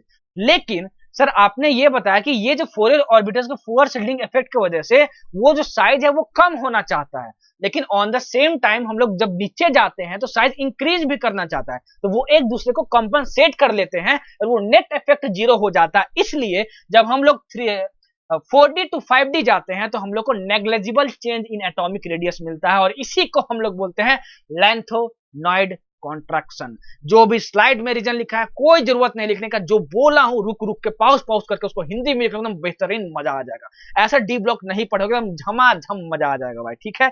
अच्छा तो सर 3D ये था, 4D ये था, 5D सीरीज ये था, 6D ये था, मतलब क्या सर वाई और लैंथनम का मेरा सेम होगा एटॉमिक रेडियस, हाँ नियरली सेम होगा। जिरकोनियम एंड एचएफ का सेम होगा, हाँ बिल्कुल सेम होगा। एनबी एंड टी का सेम होगा, हाँ बिल्कुल सेम होगा। ये पूछा जा चुका बहुत बार कि बताओ 4D एंड 5D सीरीज का तुम्हारा एटॉमिक रेडियस क्यों सेम होता है, बिकॉज ऑफ लेंथोनाइड कॉन्ट्रैक्शन। लेंथोनाइड कॉन्ट्रैक्शन क्या होता है, 4f ऑर्बिटल्स में जो इलेक्ट्रॉन्स होते हैं उनकी जो शिल्डिंग होती है वो पुअर होती है in comparison to d orbitals, और जैसे हम लोग 4D टू 5D में जाते हैं तो हमारे 4f ऑर्बिटल्स भरना शुरू हो जाते हैं। उनके पुअर शिल्डिंग की वजह से क्या होता है, पुअर शिल्डिंग की वजह से क्या होता है कि जो आउटर मोस्ट इलेक्ट्रॉन है वो ज्यादा न्यूक्लियर चार्ज एक्सपीरियंस करता है, जिसके वजह से वो न्यूक्लियस जो है वो आउटर मोस्ट इलेक्ट्रॉन को खींच के और अंदर लाना चाहता है, मतलब एटॉमिक रेडियस डिक्रीज करना चाहता है। लेकिन और एट द सेम टाइम हम लोग नीचे जाते हैं, नीचे जाने की वजह से हम लोग एटॉमिक रेडियस बढ़ना भी चाहिए। वो दोनों फैक्टर घटना और बढ़ना इक्वल प्रोपोर्शन में लगभग होता है, वो नेट इफेक्ट जीरो हो जाता है घटना और बढ़ने का, और हमारी जो एटॉमिक रेडियस वो नियरली सेम रहती है। आया समझे, बहुत बार क्वेश्चन पूछा गया है, ठीक है। वही यहां पे देखो भाई लिखा हुआ है, यही लिखा हुआ है, the filling of 4f before 5d orbitals results in a regular decrease in atomic radius, ये लिख लेना ये भी point, which is called lanthanum, which essentially compensates for the expected increase in atomic size with increase in atomic number। यही मैंने आपको समझाया है, हिंदी में समझा दिया। अभी मैंने बताया जैसे एग्जांपल के तौर पे कि जिरकोनियम एंड एचएफ का तुम्हारा सेम होगा, ठीक है। आया समझ में, आया समझ में। और लेंथोनाइड कॉन्ट्रैक्शन का मैं रीजन भी समझा चुका हूं यहाँ पे। The shielding of one 4f electron by another is less than that of 1d electron by another. ठीक है, ये मैं आपको समझा चुका हूं। ठीक है, अच्छा अब थोड़ा सा डेंसिटी के बारे में भी देख लेते हैं। डेंसिटी के बारे में, डेंसिटी का ऑर्डर क्या होता है। सर आपने बताया कि हम लोग जब अलोंग द सीरीज जाते हैं, मतलब लेफ्ट टू राइट जाते हैं, तो होता क्या है, तुम्हारा एटॉमिक नंबर तो बढ़ता है। एटॉमिक नंबर बढ़ने की वजह से क्या होता है, और सेम सेल में इलेक्ट्रॉन के ऐड होने की वजह से क्या होता है कि जो एटॉमिक रेडियस है वो डिक्रीज करता है। एटॉमिक रेडियस अगर डिक्रीज कर रहा है मतलब वॉल्यूम भी डिक्रीज कर रहा है। वॉल्यूम डिक्रीज तो कर ही रहा है, और साथ ही साथ क्या हो रहा है, हम लोग लेफ्ट टू राइट जा रहे हैं तो हमारा एटॉमिक मास भी इंक्रीज हो रहा है। ठीक है, और हमको पता है कि जो डेंसिटी होता है वो मास बाई वॉल्यूम होती है। क्या होती है वो, मास बाई वॉल्यूम होती है। ठीक है, मास बाई वॉल्यूम होती है। मास बाई वॉल्यूम, मास बढ़ रहा है तुम्हारा देखो, और वॉल्यूम तुम्हारा घट रहा है। इसका मतलब तुम्हारा क्या होगा, डेंसिटी तुम्हारे पास बढ़ेगा। तो लेफ्ट टू राइट जाते हैं हम लोग, क्या होता है, डेंसिटी बढ़ता है। डेंसिटी बढ़ता है, इसीलिए जब हम लोग टाइटेनियम टू कॉपर जाएंगे 3D सीरीज में, तुम्हारा क्या होगा, डेंसिटी बढ़ेगा। लेकिन होता क्या कि लास्ट जो इसका एलिमेंट होता है जिंक, उसमें फटाक से क्या होता है, उसमें एक एबनॉर्मल तुमको चेंज देखने को मिलता है। किस चीज में, डेंसिटी में। ठीक है, क्योंकि देखो तुम्हारा क्या होना चाहिए, डेंसिटी बढ़ते रहना चाहिए था। ठीक है, देखो significant increase in the density बढ़ते रहना चाहिए था, लेकिन उसमें क्या होता है देखो, जिंक में थोड़ा सा क्या होता है, जिंक में तुम्हारे पास कॉन्फ़िगरेशन क्या होता है देखो, CD10 4s2, और यहाँ पे AR होता है, ये होता है। अच्छा, इसमें क्या होता है कि डी में 10 इलेक्ट्रॉन है, बहुत भयंकर भीड़ है, तो यहाँ पे इलेक्ट्रॉनिक रिपल्सन बहुत ज्यादा होते हैं, यहाँ पे वॉल्यूम इंक्रीज कर जाता है, मास तो बढ़ता ही है। तो इसका प्रिडिक्ट करना थोड़ा सा मुश्किल हो जाता है कि घटेगा बढ़ेगा, या फिर कॉपर से क्या होगा, कॉपर के कंपैरिजन में इसका ज्यादा होगा इसका कम होगा, ये बताना थोड़ा सा मुश्किल हो जाता है। ये आपसे बस रीजन के तौर पे पूछा जाता है कि बताओ जिंक में, ठीक है, क्या होता है, जिंक में इलेक्ट्रॉनिक रिपल्सन ज्यादा होते हैं कि नहीं होते हैं, और उसके वजह से वॉल्यूम क्या होता है। जैसे देखो वॉल्यूम यहाँ पे क्या होना चाहिए, डिक्रीज होना चाहिए। यहाँ वॉल्यूम तुम्हारा डिक्रीज होना चाहिए, atomic radius decrease, volume decrease हो रहा है। लेकिन जब तुम 3D सीरीज के लास्ट में आओगे, जिंक में आओगे, तो यहाँ पे वॉल्यूम इंक्रीज हो जाता है। क्यों, क्यों होता है यहाँ पे, डी में बहुत भयंकर भीड़ है, 10 इलेक्ट्रॉन है, पेयरिंग होने की वजह से रिपल्सन ज्यादा होता है, यहाँ पे वॉल्यूम भी बढ़ जाता है, और मास तो बढ़ता ही है। हम लोग अलोंग द सीरीज जाएंगे तो यहाँ पे प्रेडिक्ट करना थोड़ा सा मुश्किल हो जाएगा, ये इंक्रीज करेगा कि डिक्रीज करेगा, इसलिए हम लोग बस टिटेनियम टू कॉपर तक ही देखते हैं। ठीक है, ठीक है, समझ में आया। चलो ये था डेंसिटी के बारे में, बस आपको इतना ही जानना था। ठीक है, ठीक है, चलो अब देखो, हाँ यहाँ पे एक क्वेश्चन है, Why do the transition element exhibit higher enthalpies of atomization? Important है, पूछा जाता है ट्रांजिशन एलिमेंट जो होता है, ट्रांजिशन एलिमेंट की प्रॉपर्टी से बहुत क्वेश्चन पूछा जाता है भाई, बहुत सिंपल आता है, आप यकीन मानो, डी एंड एफ ब्लॉक में पढ़ा रहा हूँ ना, बस मैं जो जो बोल रहा हूँ और जो जो हाईलाइट और जो जो अंडरलाइन कर रहा हूँ उसके साथ प्रैक्टिस क्वेश्चन कर लेना। ठीक है, फिर देखना भाई, इतने इजी इजी क्वेश्चन आते हैं, इतने इजी इजी क्वेश्चन नीट में आते हैं कि पूछो नहीं, डायरेक्ट बस प्रॉपर्टीज पे क्वेश्चन आता है। डी ब्लॉक आपके लिए बहुत आसान हो जाएगा, एफ ब्लॉक आपके लिए बहुत आसान हो जाएगा।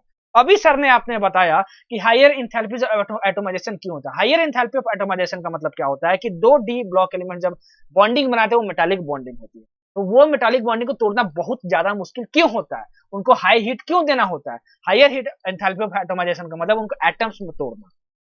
ठीक है, तो सर ने बताया कि जो डी ब्लॉक एलिमेंट्स होते हैं ना उसमें बहुत ही ज्यादा अनपेयर्ड इलेक्ट्रॉन्स होते हैं, ज्यादा अनपेयर्ड इलेक्ट्रॉन होने की वजह से उनमें स्ट्रॉन्गर मेटालिक बॉन्डिंग होती है, उसको तोड़ना बहुत मुश्किल होता है, इसीलिए उसके पास हायर इंथैल्पीज ऑफ एटोमाइजेशन।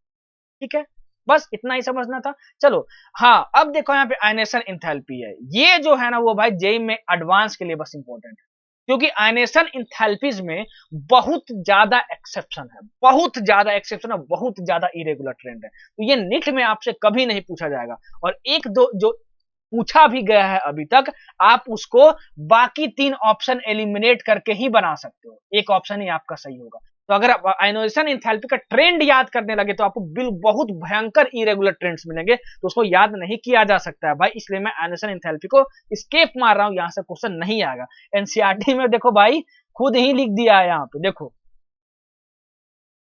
कहाँ गया, लग रहा है मैं उसको कट कर दिया हूँ, उसको लग रहा है मैं कट कर दिया हूँ, हाँ उसको मैं कट कर दिया हूँ। आप आयनेशन एंथैल्पी खोलना, ठीक है ना, एनसीईआरटी में टॉपिक, एनसीईआरटी की स्लाइड है उसमें सबसे आयनेशन एंथैल्पी का सबसे लास्ट वाला लाइन पढ़ना, उसमें खुद लिखा हुआ है कि बहुत डिफिकल्ट होता है इनके ट्रेंड्स को पढ़ने के लिए, तो ये आपसे एग्जाम में कभी नहीं पूछा गया, तो सर ये दिया क्यों है, ये जी एडवांस के बच्चों के लिए और जिसको बहुत ज्यादा जिज्ञासा है भाई कि आयनेशन एंथैल्पी कैसे डिफर करता है, तो आप जितने सारे ट्रेंड्स हैं वो पढ़ते रहो, हमको तो बस एग्जाम क्रैक करना है, तो ये आपको छोड़ना होगा, ये आपको नहीं पढ़ना है नीट पॉइंट ऑफ व्यू से, जो जेईई मेंस के बच्चे हैं जरूर पढ़ना। अच्छा, अब देखते हैं हम लोग ऑक्सीडेशन स्टेट के बारे में। ऑक्सीडेशन स्टेट में भी क्या क्या पढ़ना है वो हम लोग देखते हैं।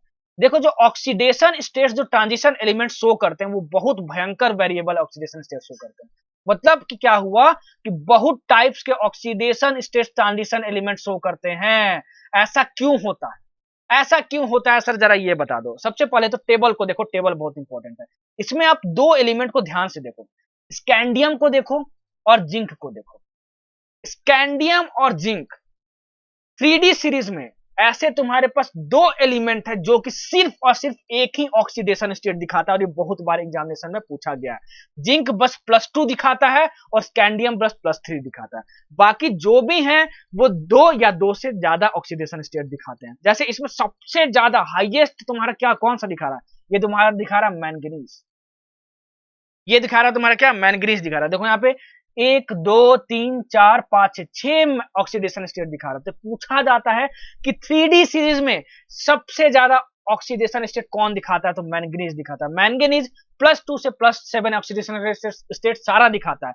जिंक और स्कैंडियम है वो सिर्फ एक ऑक्सीडेशन स्टेट दिखाता है। तो ये पूछा जाता है एग्जामिनेशन में। तो आप देख सकते हो कि यहाँ पे ऑक्सीडेशन स्टेट में कितनी ज्यादा वेरिएबिलिटी पाई जा रही है। तो ये बोला गया है कि, और देखा भी गया है कि जो ट्रांजिशन एलिमेंट्स होते हैं उसके क्या होते हैं, ट्रांजिशन एलिमेंट जो होते हैं उनके बहुत ज्यादा वेरिएबल ऑक्सीडेशन स्टेट पाए जाते हैं। यहां से क्या पूछेगा, सब कुछ याद रखना है नहीं, मैंगनीज कौन कौन सा शो करता है ये दिखाना है, याद रखना है। +2 से +7, स्कैंडियम +3 दिखाता है और जिंक +2 दिखाता है, बस इतना ही याद रखना है। सर इसका रीजन क्या है, इसका आपको रीजन याद करना है, ठीक है।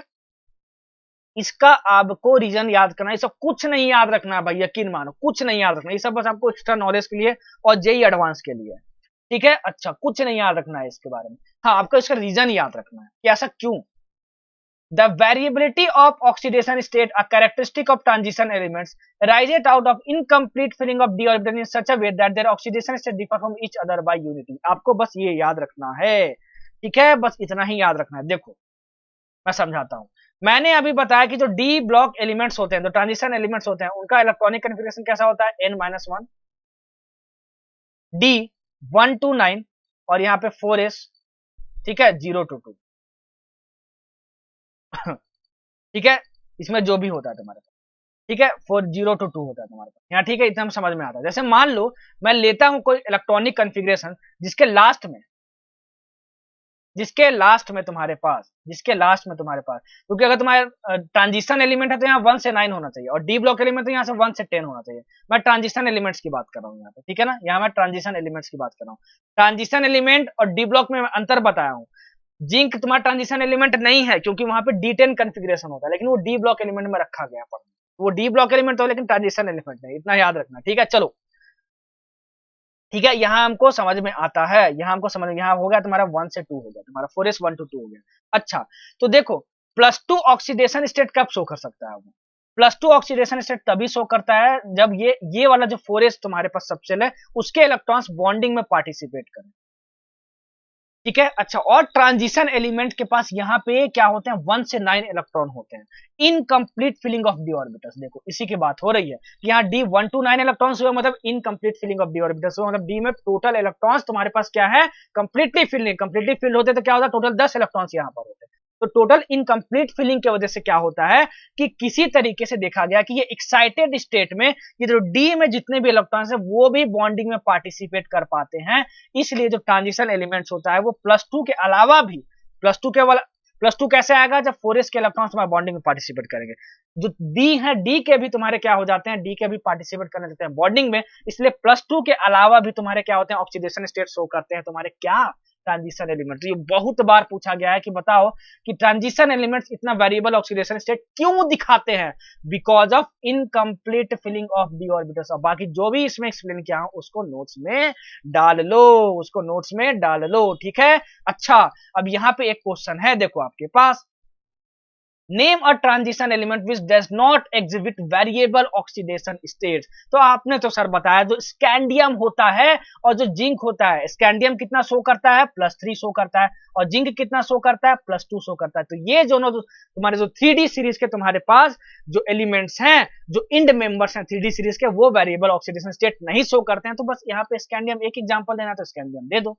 देखो यहाँ पे अभी मैंने आपको टेबल में बताया है आपको कि देखो देखो कहां गया टेबल, यहाँ स्कैंडियम +3 और जिंक +2, सिर्फ एक ही वेरिएबल एक ही ऑक्सीडेशन स्टेट दिखाता है, बाकी जितने भी एलिमेंट है वो बहुत सारे ऑक्सीडेशन स्टेट शो करते हैं। ठीक है, चलो अब हम लोग देखते हैं trends in M2+ and M electrode potential. Sir ये क्या होता है, बाप रे बाप सर, बहुत प्यार से समझाऊंगा, बस अच्छे से समझते जाना और अच्छे से सुनते जाना। अब हम लोग देखेंगे कि M2+M में क्या ट्रेंड होता है। इसको समझने के लिए सबसे पहले आपको ये चीज पता होनी चाहिए कि किसी भी कंपाउंड की अगर स्टेबिलिटी हमको सॉल्यूशन में देखना है, सॉल्यूशन मतलब क्या, जिसमें वाटर मिला हो या फिर कोई लिक्विड मिला हो, तो वो 3 चीजों पर डिपेंड करती है। किस चीज पर? Sublimation energy. अब सब्लिमेशन एनर्जी क्या होती है? सॉलिड को डायरेक्ट वेपर में चेंज करने के लिए। प्लस हाइड्रेशन एनर्जी बोल लो या फिर हाइड्रेशन इंथैल्पी बोल लो, ठीक है।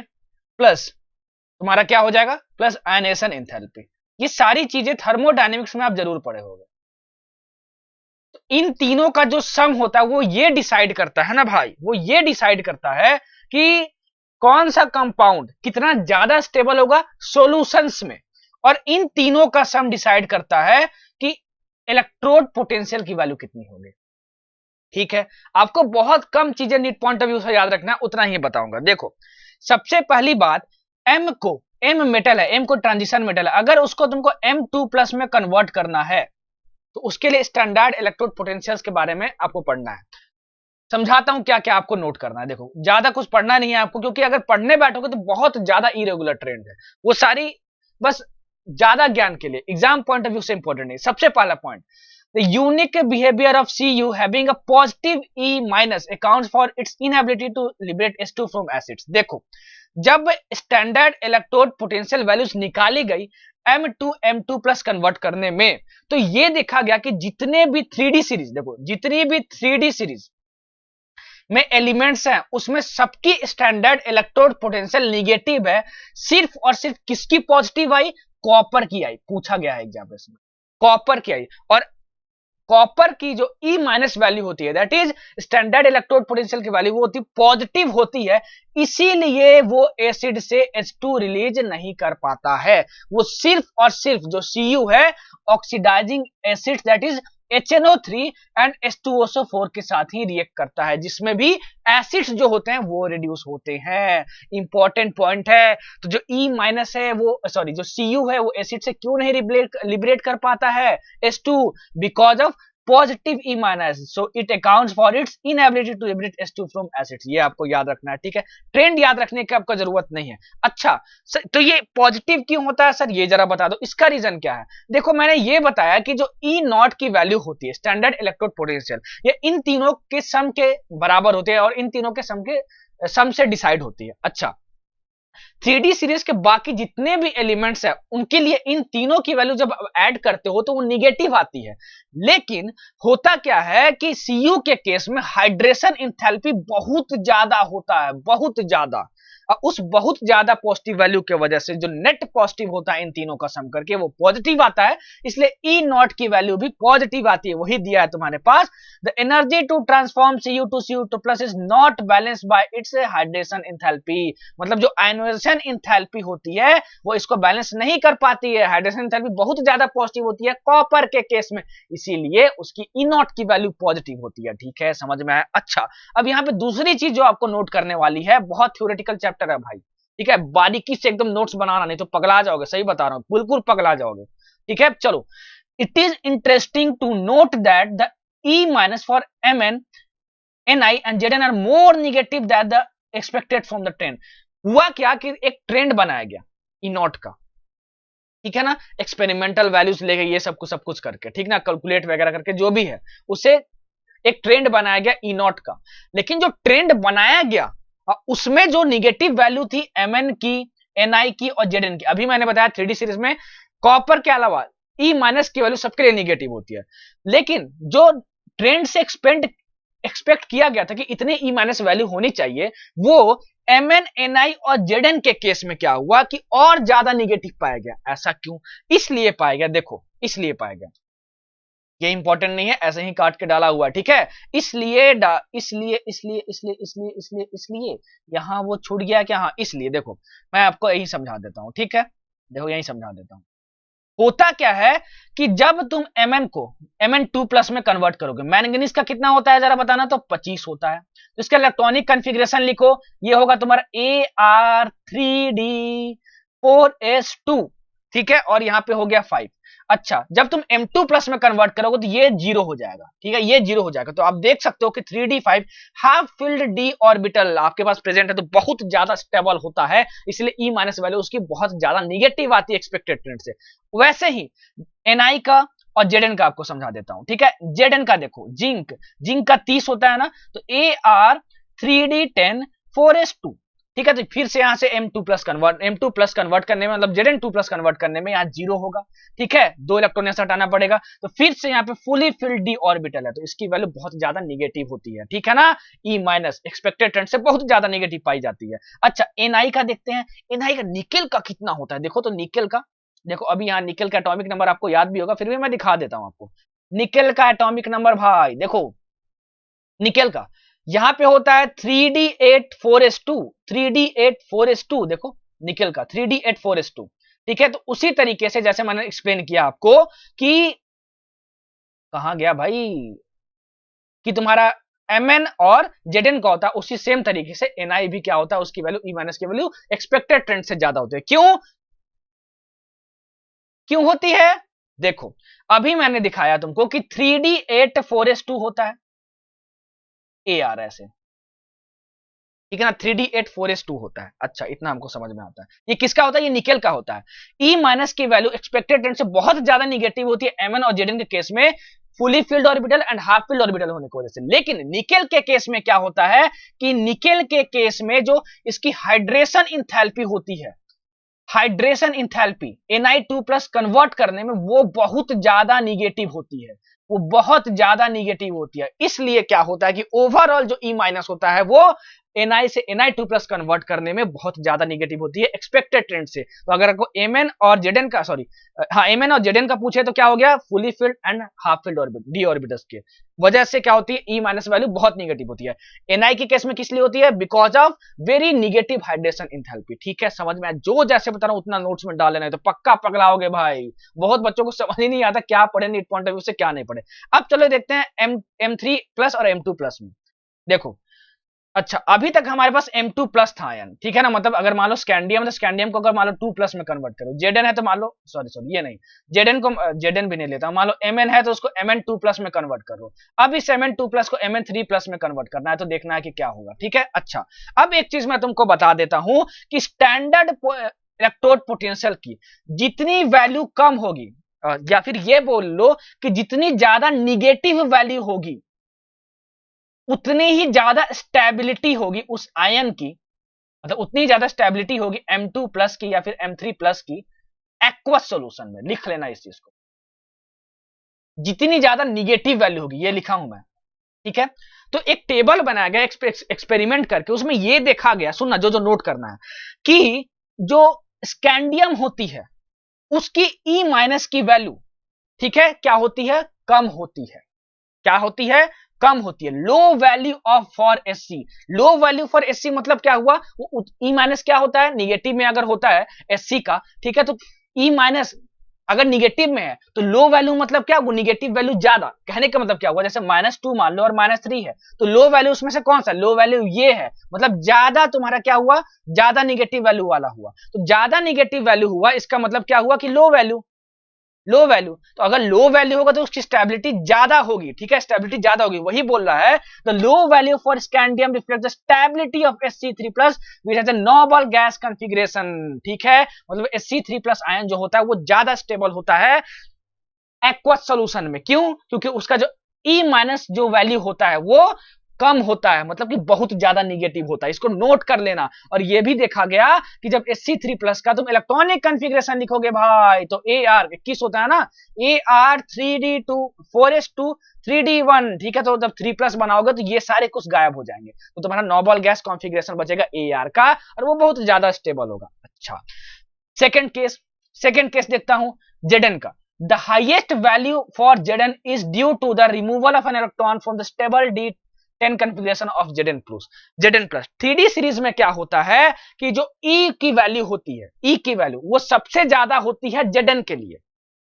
क्या होती है? सबसे ज्यादा होती है Zn के लिए। सबसे ज्यादा होती है Zn के लिए मतलब कि निगेटिव में वैल्यू देखोगे तो सबसे कम होगी, और सबसे कम होगी वैल्यू तो वो बहुत ज्यादा स्टेबल होगा, बहुत ज्यादा स्टेबल होगा, ठीक है। तो ये तुम्हारा जो Zn2+ Zn बहुत ज्यादा स्टेबल होगा। रुक जाओ। The highest value of Zn2+ is the removal of इतना from the stable of Zn2+, ठीक है, इतना हमको समझ में आता है। अच्छा, और अगर मैं Zn2+ का कंफिगरेशन भी लिखूंगा, 2 इलेक्ट्रॉन हटा के, तो हमको 3D10 मिलेगा कंफिगरेशन। तो Zn2+ बहुत ज्यादा क्या होता है? स्टेबल होता है, बहुत ज्यादा स्टेबल होता है। और अभी मैं जो एक्सप्लेन कर रहा था कि जो हाईएस्ट वैल्यू फॉर Zn है तुम्हारा, हाईएस्ट वैल्यू मतलब क्या हुआ? हाईएस्ट वैल्यू मतलब क्या हुआ? लो निगेटिव वैल्यू। अगर लो निगेटिव वैल्यू होगी तो स्टेबिलिटी क्या होगा? उसका कम होगा। क्या होगा? उसका स्टेबिलिटी कम होगा एक्वा सॉल्यूशन में। तो अगर तुम इसे Zn3+ बनाओगे तो उसका एक्वा सॉल्यूशन में स्टेबिलिटी बहुत कम होगा, और उससे ये तो अगर तुमको ई माइनस वैल्यू से एक्सप्लेन करना हो तो ऐसे कर दोगे, और ऐसे भी एक्सप्लेन करना होगा कि Zn2+ को Zn3+ में क्यों नहीं कन्वर्ट कर पाओगे। तो ये देखोगे कि Zn2+ कब बनेगा। Zn का कन्फिगरेशन क्या होता है? AR3D10 4s2, और जैसे ही आप 2+ यहां से हटाओगे, ठीक है, मतलब Zn2+ बताने के, सॉरी 2 इलेक्ट्रॉन हटाओगे Zn2+ बनाने के लिए, Zn2+ बनाने के लिए बनाओगे तो तुम्हारा क्या हो जाएगा? AR3D10 4s 0 हो जाएगा। और अगर वो 4s 0 हो जाएगा तो तुम्हारा ऑलरेडी वो बहुत भयंकर कॉन्फ़िगरेशन है, बहुत स्टेबल है, तो Zn3+ बनाना बहुत दिक्कत की बात हो जाएगी। और मैंने आपको ई माइनस वैल्यू से भी एक्सप्लेन कर दिया, वो सब एक्सपेरिमेंटल वैल्यूज है, जो जो बोल रहा हूं बस नोट कर लेना भाई, ठीक है। आगे, the comparatively high value for Mn shows that Mn2+ is particularly stable। The comparatively high value for Mn shows that Mn2+ is particularly stable। देखो अब जैसे Mn2+ की बात करें तो Mn2+ की अगर हम बात करेंगे तो देखो होता क्या है तुम्हारे पास, AR3D4s 4s2 और यहाँ पे 5 हुआ। तो अगर तुम Mn2+ बनाने के लिए 2 इलेक्ट्रॉन हटाओगे तो कहां से हटाओगे? यहां से, ये 0 हो जाएगा। तो ऑलरेडी ये बहुत ज्यादा स्टेबल है, तो Mn3+ में कन्वर्ट करने के लिए बहुत दिक्कत हो जाती है। और ये इलेक्ट्रोड पोटेंशियल से भी पता चला। कैसे पता चला? The competitively high value for Mn, तो निगेटिव में ई माइनस की वैल्यू होती है तुम्हारी Mn की, और हाई वैल्यू अगर तुमको देखना है, इसका मतलब क्या हुआ कि तुमको लो वैल्यू देखनी होगी, लो वैल्यू देखनी होगी माइनस में, क्योंकि -2 और -3 में तुम्हारा कौन सा ज्यादा है? ये ज्यादा है, ये ज्यादा है तुम्हारा, ये ज्यादा है। तो हाई वैल्यू मतलब क्या हुआ तुम्हारे पास? हाई वैल्यू मतलब तुम्हारे पास क्या हुआ कि लो निगेटिव वैल्यू, और लो निगेटिव वैल्यू होगी तो स्टेबिलिटी उसकी कम होगी एक्वा सॉल्यूशन में। तो M3+ माइनस आयन की एक्वा सॉल्यूशन में स्टेबिलिटी कम हो जाएगी, ठीक है, समझ में आया। अच्छा, अब वैसे ही तुम्हारा जो Fe है, Fe the comparatively low value for Fe shows the extra stability of Fe3+। अच्छा, यहां तुम देखो कि जो E माइनस जो होता है वो क्या होता है? लो होता है Fe के लिए। Fe के लिए कौन से चीज के लिए? M2+ से M3+ कन्वर्ट करने में जो स्टैंडर्ड इलेक्ट्रोड पोटेंशियल की वैल्यू आती है वो क्या होता है? लो होता है। लो होता है इसका मतलब क्या हुआ? ज्यादा नेगेटिव वैल्यू, और ज्यादा नेगेटिव वैल्यू होगा इसका मतलब क्या हुआ कि M2+ से ज्यादा M3+ तुम्हारा क्या होगा? स्टेबल होगा एक्वा सॉल्यूशन में। इसलिए उसकी जो एक्स्ट्रा स्टेबिलिटी Fe3+ आयन की होती है एक्वा सॉल्यूशन में, उसके ई माइनस वैल्यू से पता चल जाती है, ठीक है, समझ में आया। इतना याद रखना M3+ और M2+ में। अगर नहीं समझ में आया तो 5 बार सुनो, क्योंकि ये चैप्टर टफ है और बहुत थ्योरेटिकल है। जितना बोल रहा हूं सिलेक्टिव होकर पढ़ना, नहीं तो डी एंड एफ ब्लॉक में पक्का पगला जाओगे भाई, पक्का। और ये भी मैं बोल रहा हूं, अगर कुछ चीजें अगर छूट गई हैं जो एनसीईआरटी से बाहर से आई हुई हैं डी और एफ ब्लॉक में, वो मैं प्रैक्टिस क्वेश्चन में पक्का कवर करवा दूंगा, क्योंकि उनको एक्सप्लेन करने का तरीका जो होता है वो क्वेश्चन के थ्रू ज्यादा अच्छा होता है। वो क्वेश्चन के थ्रू समझोगे तो ज्यादा अच्छे तरीके से क्लियर होगा। उसको आप नए पॉइंट्स मिलेंगे तो आप नोट्स में डाल लेना, उसके बाद फिर देखना मजा आ जाएगा भाई, एकदम झमाझम। फिर 3-4 बार रिवाइज मार लेना प्रैक्टिस क्वेश्चन से, तुमको जो नए पॉइंट्स मिले और यहाँ से जो तुमने जो नोट्स बना, फिर मजा आ जाएगा भाई, एकदम हलवा लगेगा सब कुछ, ठीक है। चलो बढ़ते हैं आगे और देखते हैं trends in stability of higher oxidation state. ठीक है, ठीक है, ठीक है, चलो देखते हैं क्या क्या इसमें याद रखना। सब कुछ याद रखने वाली चीज है, ठीक है। जेई एडवांस के लिए आप तैयारी नहीं कर रहे हो, चलो देखते हैं।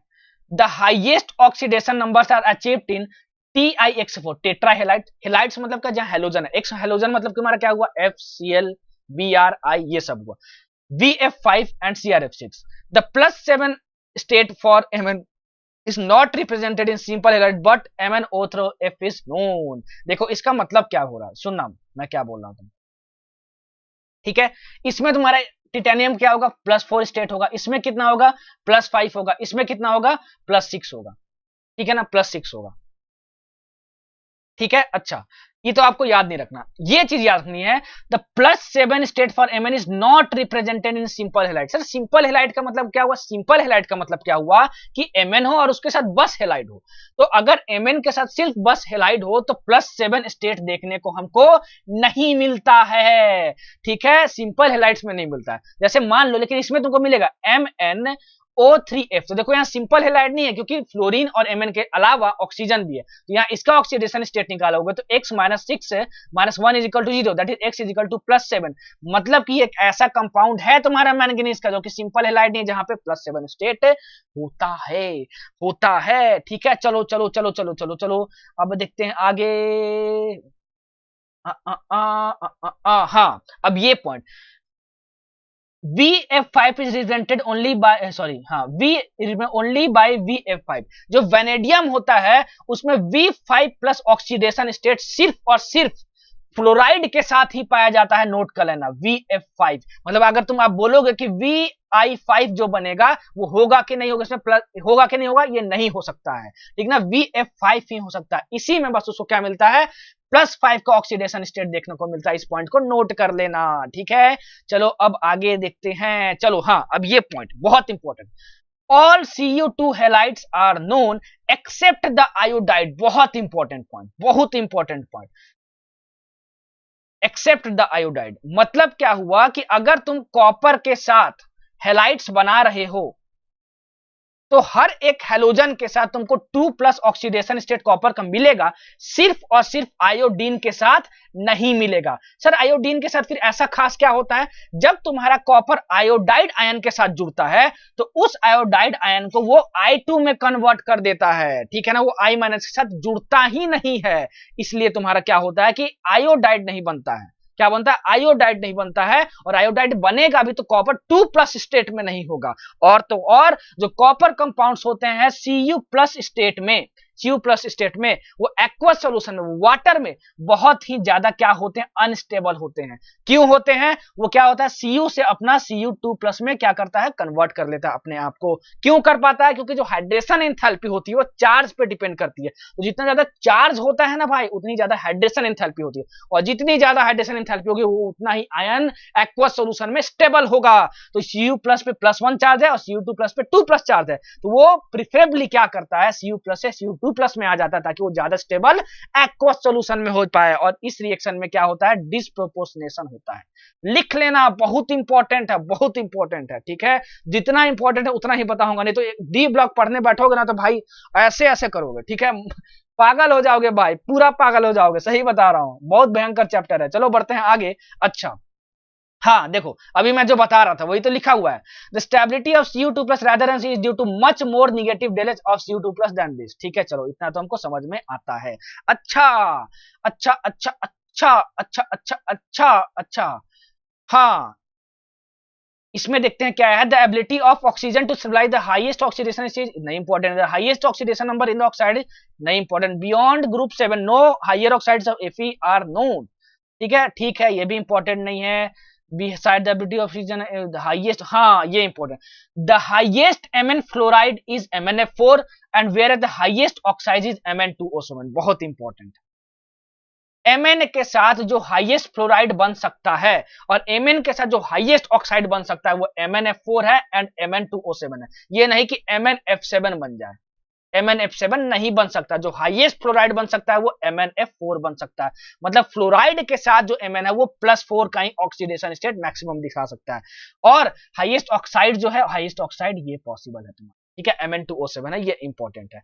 अच्छा इतना हमको समझ में आता है। अच्छा, और ये जो Mn2O7 है उसका स्ट्रक्चर बहुत बेहतरीन होता है, प्यारा सा, मैं बना के आपको दिखाता हूँ, एनसीईआरटी में तो गिवन नहीं है तुम्हारा, लेकिन फिर भी बनाता हूँ। ये देखो, ये करके दिखाओ, MnO O और O, ठीक है। Mn2O7 का ये स्ट्रक्चर है। आप यहाँ पे देखोगे तो ये प्यार और मोहब्बत से तुम्हारा जो Mn है तुम्हारा, ठीक है, वो टेट्राहेड्रली तुम्हारे जो ऑक्सीजन एटम है क्या, उससे तुम्हारा क्या है, घिरा हुआ है, ठीक है। और ये MnOM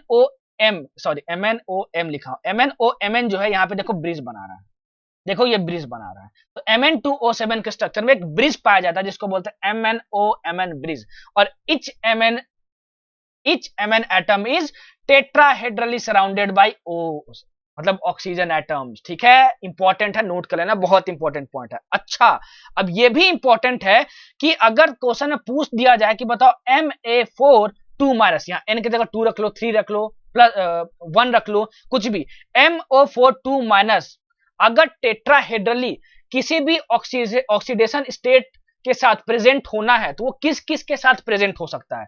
so tetrahedral MO4 n minus ions are known for this, ठीक है। दिस मतलब क्या हुआ तुम्हारा, देखो ये हुआ तुम्हारा VF5 प्लस के साथ पॉसिबल है, Cr4 प्लस के साथ पॉसिबल है, Mn5 प्लस के साथ पॉसिबल है, और Mn6 प्लस के साथ पॉसिबल है, और Mn7 प्लस के साथ पॉसिबल है, ठीक है। मतलब ये क्वेश्चन बनता है यहां से कि MO4 2 माइनस जो है या फिर MF4 n माइनस जो है वो टेट्राहेड्रली कौन कौन से ऑक्सीडेशन स्टेट के ट्रांजिशन मेटल्स में पॉसिबल हो सकता है। तो इनमें हो सकता है, नोट्स में डाल लेना, ऑप्शन में रहेगा कि इसमें प्रेजेंट नहीं होगा तो आपको क्या दिया रहेगा, यहाँ VF5 प्लस है ना, V2 प्लस दिया रहेगा ऑप्शन में, तो फटाक से आप क्या मार देना, उसमें प्रेजेंट नहीं होगा, ऐसे क्वेश्चन बनेगा, ठीक है। चलो बढ़ते हैं आगे। अच्छा अच्छा अच्छा अच्छा अच्छा अच्छा, ये इसमें कुछ भी इंपॉर्टेंट नहीं है, NEET point of view, NEET point of view से कुछ इंपॉर्टेंट नहीं, इसमें भी कुछ इंपॉर्टेंट नहीं है। हाँ, एक चीज इंपॉर्टेंट है याद रखने वाली, हाँ, Mn3 plus and CO3 plus are the strongest oxidizing agents in aqueous solution. कहां पे, 3D सीरीज में, ठीक है। और 3D सीरीज में the ions Ti2 plus V2 plus Cr2 plus strong reducing agents, ठीक है ना। चलो ठीक है, इतना समझ में आया आपको, ठीक है। ये चीज आपको नोट करना है, ठीक है, पॉइंट्स में आपको नोट कर लेना है। चलो अब आगे बढ़ते हैं। हाँ, कलर्ड आयंस। अब जो ट्रांजिशन जो होते हैं ना, ट्रांजिशन मेटल्स, वो मोस्टली क्या होते हैं, कॉम्प्लेक्स बनाते हैं, और वो जो कॉम्प्लेक्स बनाते हैं वो मोस्टली क्या होते हैं, कलर्ड होते हैं। ऐसा क्यों होता है, ये दो वजह से हो सकता है, ठीक है, वो दो वजह से हो सकता है। अनपेयर्ड इलेक्ट्रॉन के वजह से होने से, ये मैं क्या कहां पढ़ाया हूं आपको, ये मैं पढ़ा चुका हूं आपको, कहां पे, कोऑर्डिनेशन कंपाउंड में। और डीडी ट्रांजिशन की वजह से ये क्या होता है सर, जरा बता दो। आपको पता है, बहुत सिंपल है, आपको पता है कि जब अनपेयर्ड इलेक्ट्रॉन्स होते हैं जो कि ट्रांजिशन मेटल्स में होते हैं, अभी मैंने बताया ना कि जो ट्रांजिशन मेटल्स होता है उसमें 1 to 9 क्या होता है, इलेक्ट्रॉन्स होते हैं। तो जो अनपेयर्ड इलेक्ट्रॉन्स में पाए जाएंगे, तो अनपेयर्ड इलेक्ट्रॉन्स जो होते हैं वो क्या करते हैं, वो एनर्जी को एब्जॉर्ब कर लेते हैं, सनलाइट से एब्जॉर्ब करके एक्साइटेड स्टेट में जाते हैं। जब एक्साइटेड स्टेट से वापस अपने ग्राउंड स्टेट में आते हैं तो एनर्जी रिलीज करते हैं, और एनर्जी में क्या होता है, वेवलेंथ होता है। वो जो वेवलेंथ है अगर विजिबल रीजन में जब पाया जाता है तो हमको कलर फॉर्म में दिखता है, ठीक है। तो अनपेयर्ड इलेक्ट्रॉन की वजह से तुम्हारे पास क्या होता है, एक कलर हो सकता है ट्रांजिशन कॉम्प्लेक्सेस के साथ, क्योंकि ट्रांजिशन मेटल्स ही होते हैं वो जो मैक्सिमम कॉम्प्लेक्सेस बनाते हैं। दूसरा डीडी ट्रांजिशन की वजह से भी हो सकता है। सो ये डीडी ट्रांजिशन क्या होता है सर, अरे भाई मैंने अभी तुमको बताया कि देखो, जैसे मान लो तुम्हारे पास AR 22 ले लेता हूं, ठीक है ना, हाँ 22 का ले लेता हूं, AR 3D4S 4S 2 हो गया तुम्हारे पास, और ये तुम्हारा 3D2 हो गया तुम्हारा, ठीक है ना। अच्छा, ये तुम्हारे पास हो गया, एटॉमिक नंबर 22 का लिख रहा हूं, ये भी तुम्हारा क्या है, ट्रांजिशन मेटल है, ठीक है। अच्छा, तो इसमें डीडी ट्रांजिशन कैसा होगा, आप इसका देखो, 3D का देखो, 3D के लिए तुम लिखोगे तो कैसा बनेगा, देखो ऐसा कुछ दिखेगा, 1 2 3 4 5। तो इसमें कितने होंगे, 3D में तुम्हारे पास 2 इलेक्ट्रॉन होंगे। तो होता क्या है ना, ये दोनों इलेक्ट्रॉन यही नहीं रहते हैं, ये अपनी जो क्या नाम है, अपनी जो प्लेस है वो एक्सचेंज करते रहते हैं। ये दोनों कभी यहां आ जाएंगे, कभी यहां आ जाएंगे, कभी एक यहां रहेगा, कभी एक यहां रहेगा। तो इसमें होता क्या है कि अपना प्लेस एक्सचेंज करने की वजह से इसमें एक एक्सचेंज एनर्जी निकलता है, उस एनर्जी में से एक वेवलेंथ होता है, क्योंकि एनर्जी के पास वेवलेंथ होता है, और एनर्जी के पास वो वेवलेंथ जो होता है वो भी अगर विजिबल रीजन में है तब भी तुम्हारा कलर्ड कंपाउंड बनेगा, ठीक है। तो ये भी एक रीजन होता है कि तुम्हारा कलर्ड कंपाउंड बन सकता है। अब देखो, ये डी ऑर्बिटल में ही अनपेयर्ड इलेक्ट्रॉन होने की वजह से और खाली जगह होने की वजह से ये एक दूसरे से घूमते रहते हैं। देखो डीडी ट्रांजिशन मतलब क्या हुआ, अपनी जगह बदलते रहे, ठीक है ना। देखो ये कभी यहां आएगा कभी यहां पे आएगा, लेकिन डी ऑर्बिटल में ही एक घूम रहे हैं, बस डी ऑर्बिटल में ही घूम रहे हैं, तो इसको हम लोग बोलते हैं डी डी ट्रांजिशन। और डी ऑर्बिटल्स में घूमने की वजह से क्या होता है, एनर्जी रिलीज होती है, उस एनर्जी को क्या बोलते हैं, एक्सचेंज एनर्जी। इसीलिए हम लोग बोलते हैं कि ट्रांजिशन मेटल के पास क्या होता है, कॉम्प्लेक्सेस वो बनाते हैं, मोस्टली कलर्ड कॉम्प्लेक्सेस बनाते हैं, और जो बनाएंगे उसको कलर्ड होगा तो दो रीजन की वजह से हो सकता है, या तो अनपेयर्ड इलेक्ट्रॉन की वजह से या फिर डी ट्रांजिशन की वजह से। ठीक है, चलो बढ़ते हैं आगे। अब देखते हैं कैटालिटिक प्रॉपर्टीज के बारे में। देखो catalytic properties transition element show करते हैं। मतलब क्या हुआ, ट्रांजिशन मेटल्स जो होते हैं वो एज अ कैटलिस्ट यूज किए जा सकते हैं। ऐसा क्यों, उसका रीजन बहुत बार पूछा गया है कि दे show catalytic properties because of their ability to adopt multiple oxidation states and to form complexes। बहुत इंपॉर्टेंट बार, 5 स्टार मान लो भाई। Catalytic activity as a catalyst transition metals क्या होते हैं, बिहेव करते हैं। और वो बिहेव जो करते हैं, ठीक है, वो जो बिहेव करते हैं वो क्यों करते हैं, because of their ability to adopt multiple oxidation state, क्योंकि वो बहुत सारे ऑक्सीडेशन स्टेट दिखा सकते हैं। अभी मैंने एक टेबल में आपको बताया था, जैसे vanadium 5 oxide that is V2O5 contact process में एज अ कैटलिस्ट यूज करते हैं, मैं पढ़ा चुका हूं। हैबर्स प्रोसेस में क्या करते हैं, आयरन का यूज करते हैं, निकल का भी यूज करते हैं। निकल का कहां यूज करते हैं, कैटालिटिक हाइड्रोजनेशन में। हाइड्रोजनेशन रिएक्शन आप पढ़ोगे H2 का जहां एडिशन होता है, आप एल्किन्स एल्काइंस में पढ़े होंगे, तो वहां पे निकल का भी यूज हम लोग करते हैं। ठीक है, तो ये तुम्हारे एग्जांपल्स हो गए। इसका रीजन बहुत पूछा जाता है, मैं रीजन आपको बता दिया। ठीक है, चलो बढ़ते हैं आगे। अच्छा, अभी जो ट्रांजिशन मेटल्स होते हैं ना, वो इंटरस्टिशियल कंपाउंड से बनाते हैं। आप सॉलिड स्टेट में पढ़े होंगे कि जो लैटिस स्ट्रक्चर होता है किसी भी मेटल का, उसमें कुछ खाली जगह होता है, उसको हम लोग बोलते हैं इंटरस्टिशियल स्पेसेस। और उस इंटरस्टिशियल स्पेसेस में अगर छोटे मोटे तुम्हारे जो एटम्स है उसमें अटक जाए, जैसे हाइड्रोजन, कार्बन और नाइट्रोजन, तो क्या होता है कि इंटरस्टिशियल कंपाउंड बनता है। तो होता क्या है कि स्मॉल एटम्स हाइड्रोजन, कार्बन या नाइट्रोजन अगर ट्रैप्ड हो जाए मेटल लैटिस में ट्रांजिशन मेटल्स के, तो क्या होता है, तुम्हारा इंटरस्टिशियल कंपाउंड्स बनता है। और इंटरस्टिशियल कंपाउंड्स का एग्जांपल देख लो, प्यारा सा कुछ ऐसा दिखता है, ये याद रखने की जरूरत नहीं है। और इंटरस्टिशियल कंपाउंड्स होते हैं, उनके पास कुछ अच्छी प्रॉपर्टीज होती है कि उनके पास हाई मेल्टिंग पॉइंट होता है, ठीक है ना, हार्ड होते हैं वो, ठीक है, और केमिकली इनर्ट होते हैं, मतलब रिएक्शन नहीं दिखाते हैं, ये इंपॉर्टेंट है। ठीक है, इसका मतलब क्या हुआ कि अगर प्योर मेटल है और उस प्योर मेटल की जो मेल्टिंग पॉइंट है अगर बढ़ाना है तुमको, तो तुमको क्या कर दो, इंटरस्टिशियल कंपाउंड बना लो ट्रांजिशन मेटल लेके, तो तुमको क्या मिल गया, हाई मेल्टिंग पॉइंट मिल गई। हाई मेल्टिंग पॉइंट मिल गई मतलब तुमको हार्ड सब्सटेंस मिल गया। ठीक है, समझ में आया। तो ट्रांजिशन मेटल्स इंटरस्टिशियल कंपाउंड्स भी बनाते हैं। ठीक है, और क्या होता है इंटरस्टिशियल कंपाउंड्स, मैंने आपको बोल के बता दिया, तो सब कुछ नोट कर लेना भाई। जो बोल रहा हूं प्लीज मत छोड़ना, बार बार बोलते हो क्योंकि आप लोग छोड़ देते हो। चलो अब देखते हैं एलॉय फॉर्मेशन। एलॉय फॉर्मेशन, देखो एलॉय फॉर्मेशन, एलॉय क्या होता है, 2-3 मेटल का तुम मिक्सिंग करोगे, तो 2-3 मेटल का अगर तुम मिक्सिंग कर दोगे तो उसकी मेटल की जो प्रॉपर्टीज होती है, जो एक प्योर मेटल की प्रॉपर्टीज होती है और 3-4 मेटल को प्रॉपर्टीज मिला दोगे, ठीक है, तो क्या होता है कि एलॉय बनता है। ठीक है, हम लोग ऐसा क्यों करते हैं, उसकी स्ट्रेंथ बढ़ाने के लिए, उसकी प्रॉपर्टीज जो हमको डिजरेबल प्रॉपर्टी चाहिए वो पाने के लिए। अच्छा, तो एलॉय तभी बन सकता है जब हमारे पास ऐसे मेटल्स हो जिसकी सिमिलर रेडियाई हो, सिमिलर एटॉमिक रेडियाई हो। ठीक है, अच्छा, अब ये कैसे होगा, अभी मैंने बताया कि 4D सीरीज में और 5D सीरीज में लैंथोनाइट कॉन्ट्रैक्शन की वजह से तो ट्रांजिशन मेटल्स की जो एटॉमिक रेडियस होती है वो सिमिलर होती है, इसलिए transition metals are used in alloy formation. लिख लेना भाई, बहुत ज्यादा इंपॉर्टेंट, लिख लेना, बहुत ज्यादा इंपॉर्टेंट है, बहुत ज्यादा इंपॉर्टेंट है।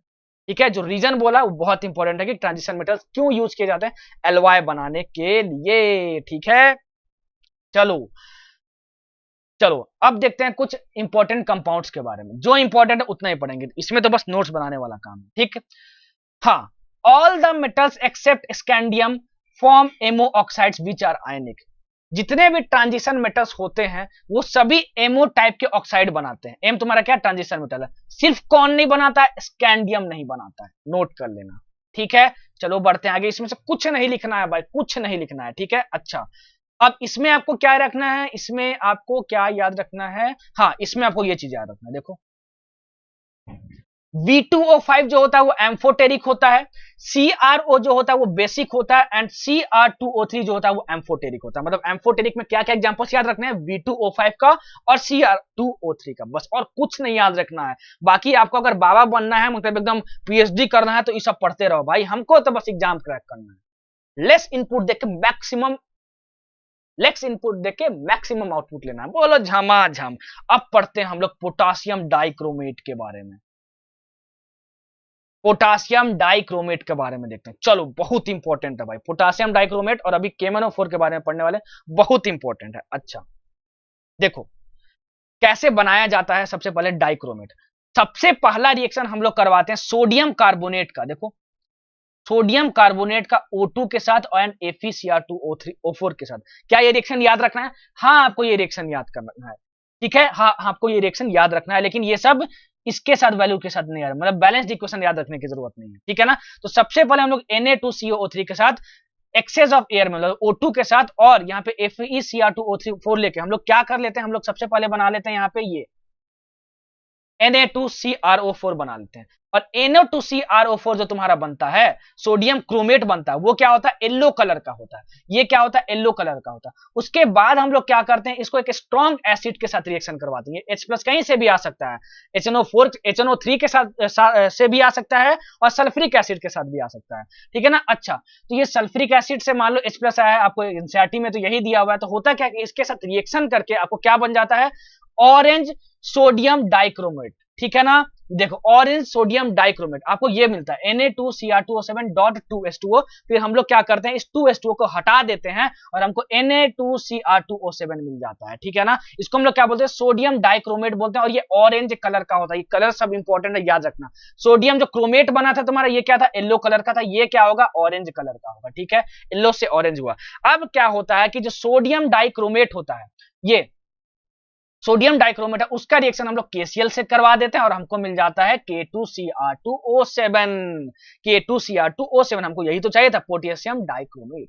पोटेशियम डाइक्रोमेट, तो ये तीनों रिएक्शन बहुत इंपॉर्टेंट है। आपको बैलेंस्ड इक्वेशन नहीं याद रखना, ऐसे ही बस आपको याद रखना, ये 3 रिएक्शन याद रखना। आगे बढ़ते हैं, जो जो रिएक्शन याद रखना है मैं आपको बता दूंगा। चलो आगे बढ़ते हैं। Chromates and dichromates are interconvertible in aqueous solution. Important है, जो क्रोमेट आयंस होते हैं और जो डाइक्रोमेट आयंस होते हैं, वो एक्वा सॉल्यूशन में इंटरकन्वर्टेबल होते हैं। मतलब क्रोमेट आयंस से डाइक्रोमेट बना सकते हो और डाइक्रोमेट को क्रोमेट में भी बना सकते हो। जैसे तुम्हारे देखो एग्जांपल में देखो, CrO4 2- को आप यहां कन्वर्ट कर पाओ। ये रिएक्शन नहीं याद रखना है आपको, Cr2O7 2- में ये तुम्हारा क्या है, डाइक्रोमेट आयन है, और ये तुम्हारा क्या है, क्रोमेट आयन है। ये तुम्हारा क्रोमेट आयन है, और ये तुम्हारा क्या है, तुम्हारा ये डाइक्रोमेट आयन है, डाइक्रोमेट आयन। ठीक है ना। अच्छा अब देखो यहां डाइक्रोमेट आयन है, डाइक्रोमेट आयन से भी तुम इसको क्या कन्वर्ट कर सकते हो, क्रोमेट आयन में भी कन्वर्ट कर सकते हो। तो ये पॉइंट इंपॉर्टेंट है कि एक्वस सॉल्यूशन में तुम क्या कर सकते हो, क्रोमेट को डाइक्रोमेट में भी बदल सकते हो और डाइक्रोमेट को क्रोमेट आयन में भी बदल सकते हो। और मजे की बात क्या है कि CrO4 2- ले लो या फिर Cr2O7 2- ले लो, दोनों में ऑक्सीडेशन स्टेट सेम आएगा। इसमें ऑक्सीडेशन स्टेट निकालो, इसका x मान लेते हैं, तो x - 8 = -2, मतलब x = +6 आ गया। ठीक है, इसमें हम लोग निकाल के देखते हैं, तो ये हुआ 2x - 14 = क्या हुआ, -2, मतलब x = तुम्हारा क्या हुआ, 12/2, दैट इज +6। मतलब दोनों तुम्हारे आयंस में क्या होता है, ऑक्सीडेशन स्टेट सेम होता है, क्रोमेट आयन या फिर डाइक्रोमेट आयन, किसी की बात कर लो। अच्छा अब इसका स्ट्रक्चर बहुत इंपॉर्टेंट है, बहुत इंपॉर्टेंट स्ट्रक्चर है। देखो chromate ion, the chromate ion is tetrahedral, बहुत इंपॉर्टेंट। ये तुम्हारा क्या होता है, टेट्राहेड्रल होता है। कैसा होता है तुम्हारे पास, टेट्राहेड्रल होता है। इसको मैं आपको होमवर्क दे रहा हूं, अगर मैं आपको केमिकल बॉन्डिंग पढ़ा चुका हूं, तो आप क्रोमियम का हाइब्रिडाइजेशन निकालो और जो हाइब्रिडेशन आएगा उससे देखो कि वो टेट्राहेड्रल आ रहा है कि नहीं। ये क्रोमेट आयन कैसा होता है, टेट्राहेड्रल शेप का होता है, बहुत इंपॉर्टेंट है।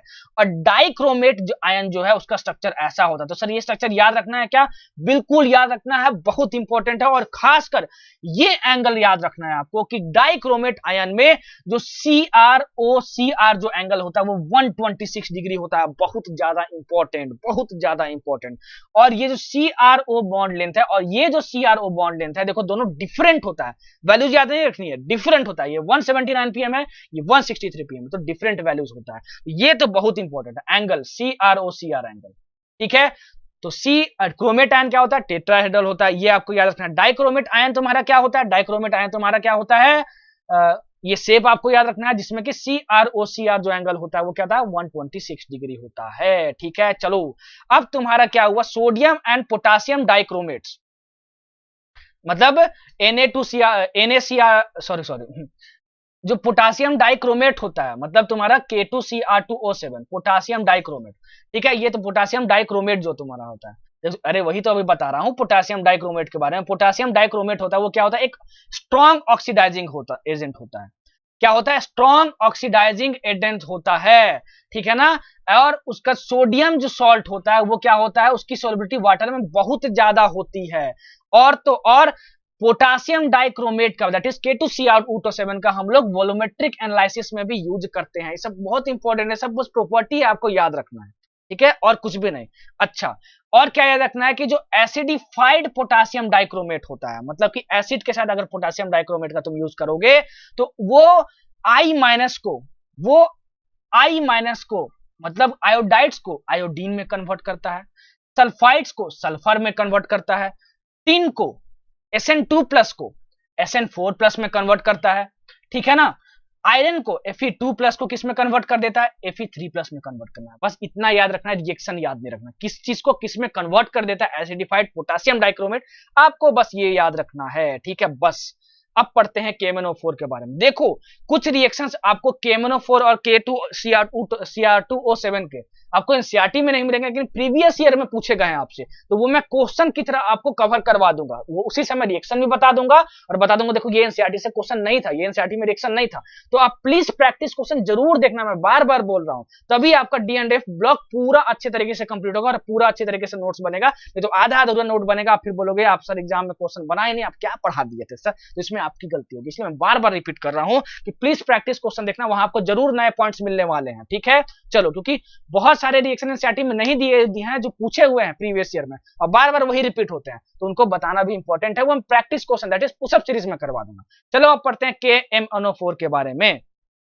KMnO4 के बारे में, KMnO4 को तुम तोड़ोगे तो तुमको K प्लस और MnO4 माइनस मिलेगा। इस MnO4 माइनस को हम लोग बोलते हैं पर मैंगनेट आयन, पर मैंगनेट आयन बोलते हैं हम लोग। ठीक है, ये कैसे बनाते हैं देखो, सबसे पहले हम लोग क्या करते हैं, ये दोनों रिएक्शन बहुत इंपॉर्टेंट है। MnO2 का रिएक्शन हम लोग करवाते हैं एक एल्कली के साथ, एल्कली लेते हैं KOH पोटासियम हाइड्रोक्साइड। ठीक है ना। अच्छा, और यहाँ पे ले लेते हैं O2 और फिर हमको मिलता है K2MnO4, मतलब यहां हमको मिलता है MnO4 2 माइनस। ठीक है, ये इसको क्या बोलते हैं हम लोग, मैंगनेट आयन बोलते हैं। ठीक है, फिर इस मैंगनेट आयन का रिएक्शन हम लोग क्या करते हैं, किसी एसिड के साथ करवाते हैं। एसिड मतलब तुम्हारा क्या, सोर्स ऑफ H प्लस, तब हमको मिल जाता है MnO4 माइनस। ये दोनों रिएक्शन बहुत इंपॉर्टेंट है, बैलेंस इक्वेशन याद नहीं रखना है, किसका रिएक्शन किसके साथ करवा रहे हैं और क्या बन रहा है, ये इंपॉर्टेंट है। ठीक है, ये पूछा जाता है कि बताओ कि MnO2 का रिएक्शन किसके किसके साथ करवाते हैं, तो हमको पहले स्टेट में क्या मिलता है, पहले स्टेट में मिलता है NO4 2 माइनस और दूसरे स्टेट में क्या मिलता है, MnO4 माइनस मिलता है। इंपॉर्टेंट है, याद कर लेना, तो हमको यही चाहिए था।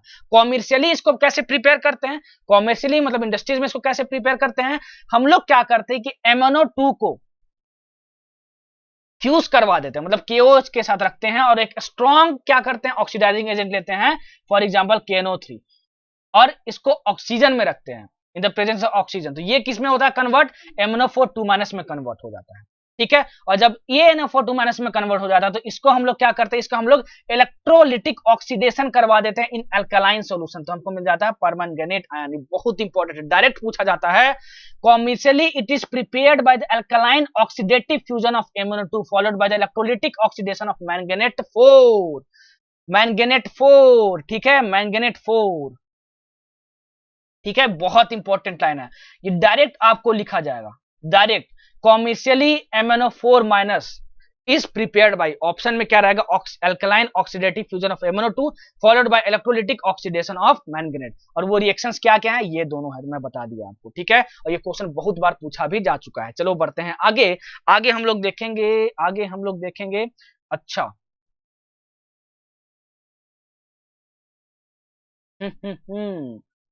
हाँ, अब यहां पे हमारा बस ये इंपॉर्टेंट देखो, potassium permanganate forms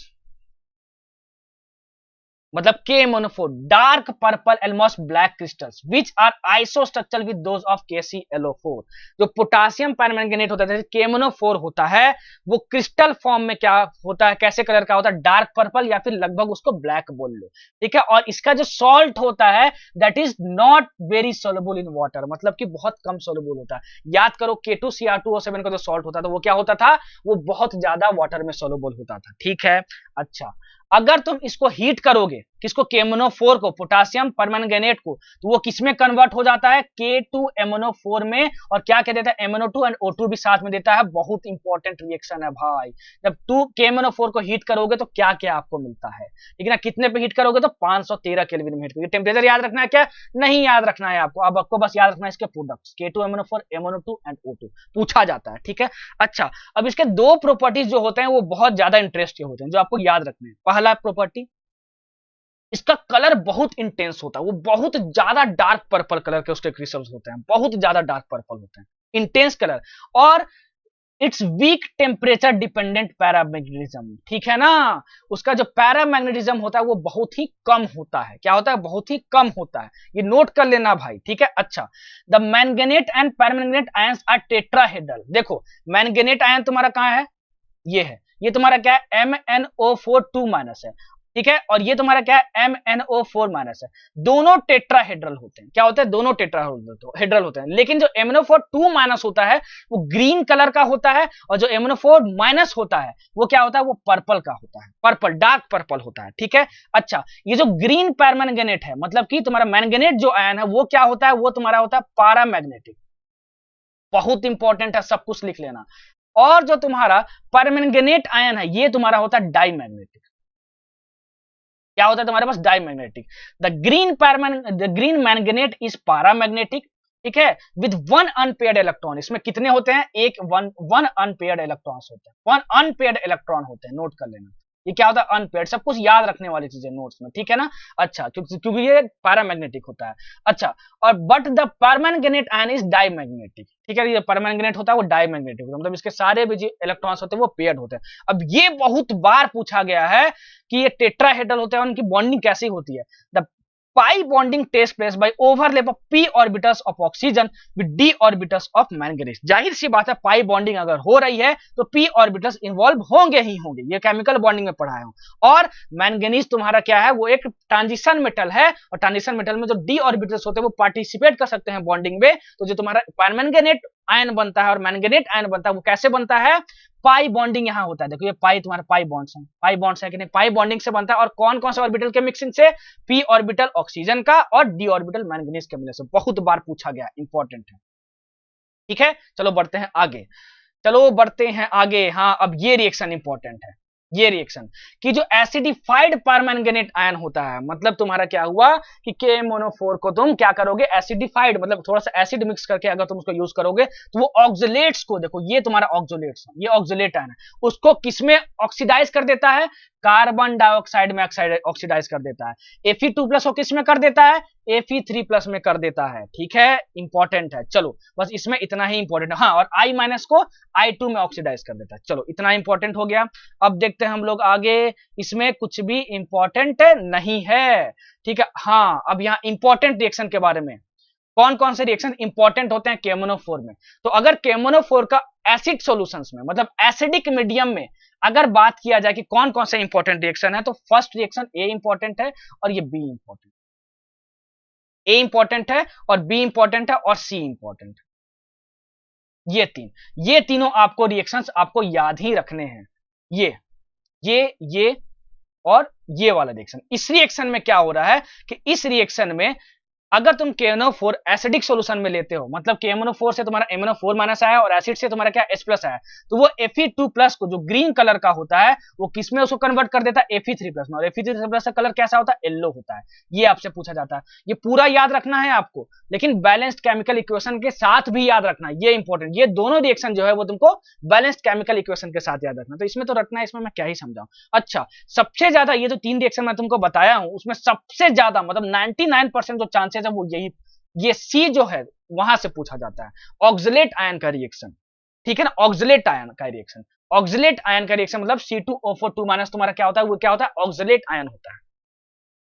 oxalate ion, oxalate ion कैसा होता है, COO माइनस, और ये होता है तुम्हारा COO माइनस, अभी दिखाया मैंने, देखो ये, ठीक है, C2O4 माइनस। तो ऑक्सलेट आयन का रिएक्शन बहुत ज्यादा इंपॉर्टेंट होता है। तो एसिड मीडियम में जो MnO4 माइनस होता है, ठीक है ना, MnO4 माइनस होता है, ठीक है, वो इस तरीके के साथ ऑक्सलेट आयन के साथ रिएक्शन दिखाता है। और ये बैलेंस्ड केमिकल रिएक्शन जरूर याद रखना, बहुत बार रिडॉक्स रिएक्शन में पूछा गया, बहुत बार, बहुत बार। तो इसको आप रट लेना बैलेंस के साथ ही साथ, डायरेक्ट पूछा गया बहुत सारे एग्जामिनेशन में, ठीक है।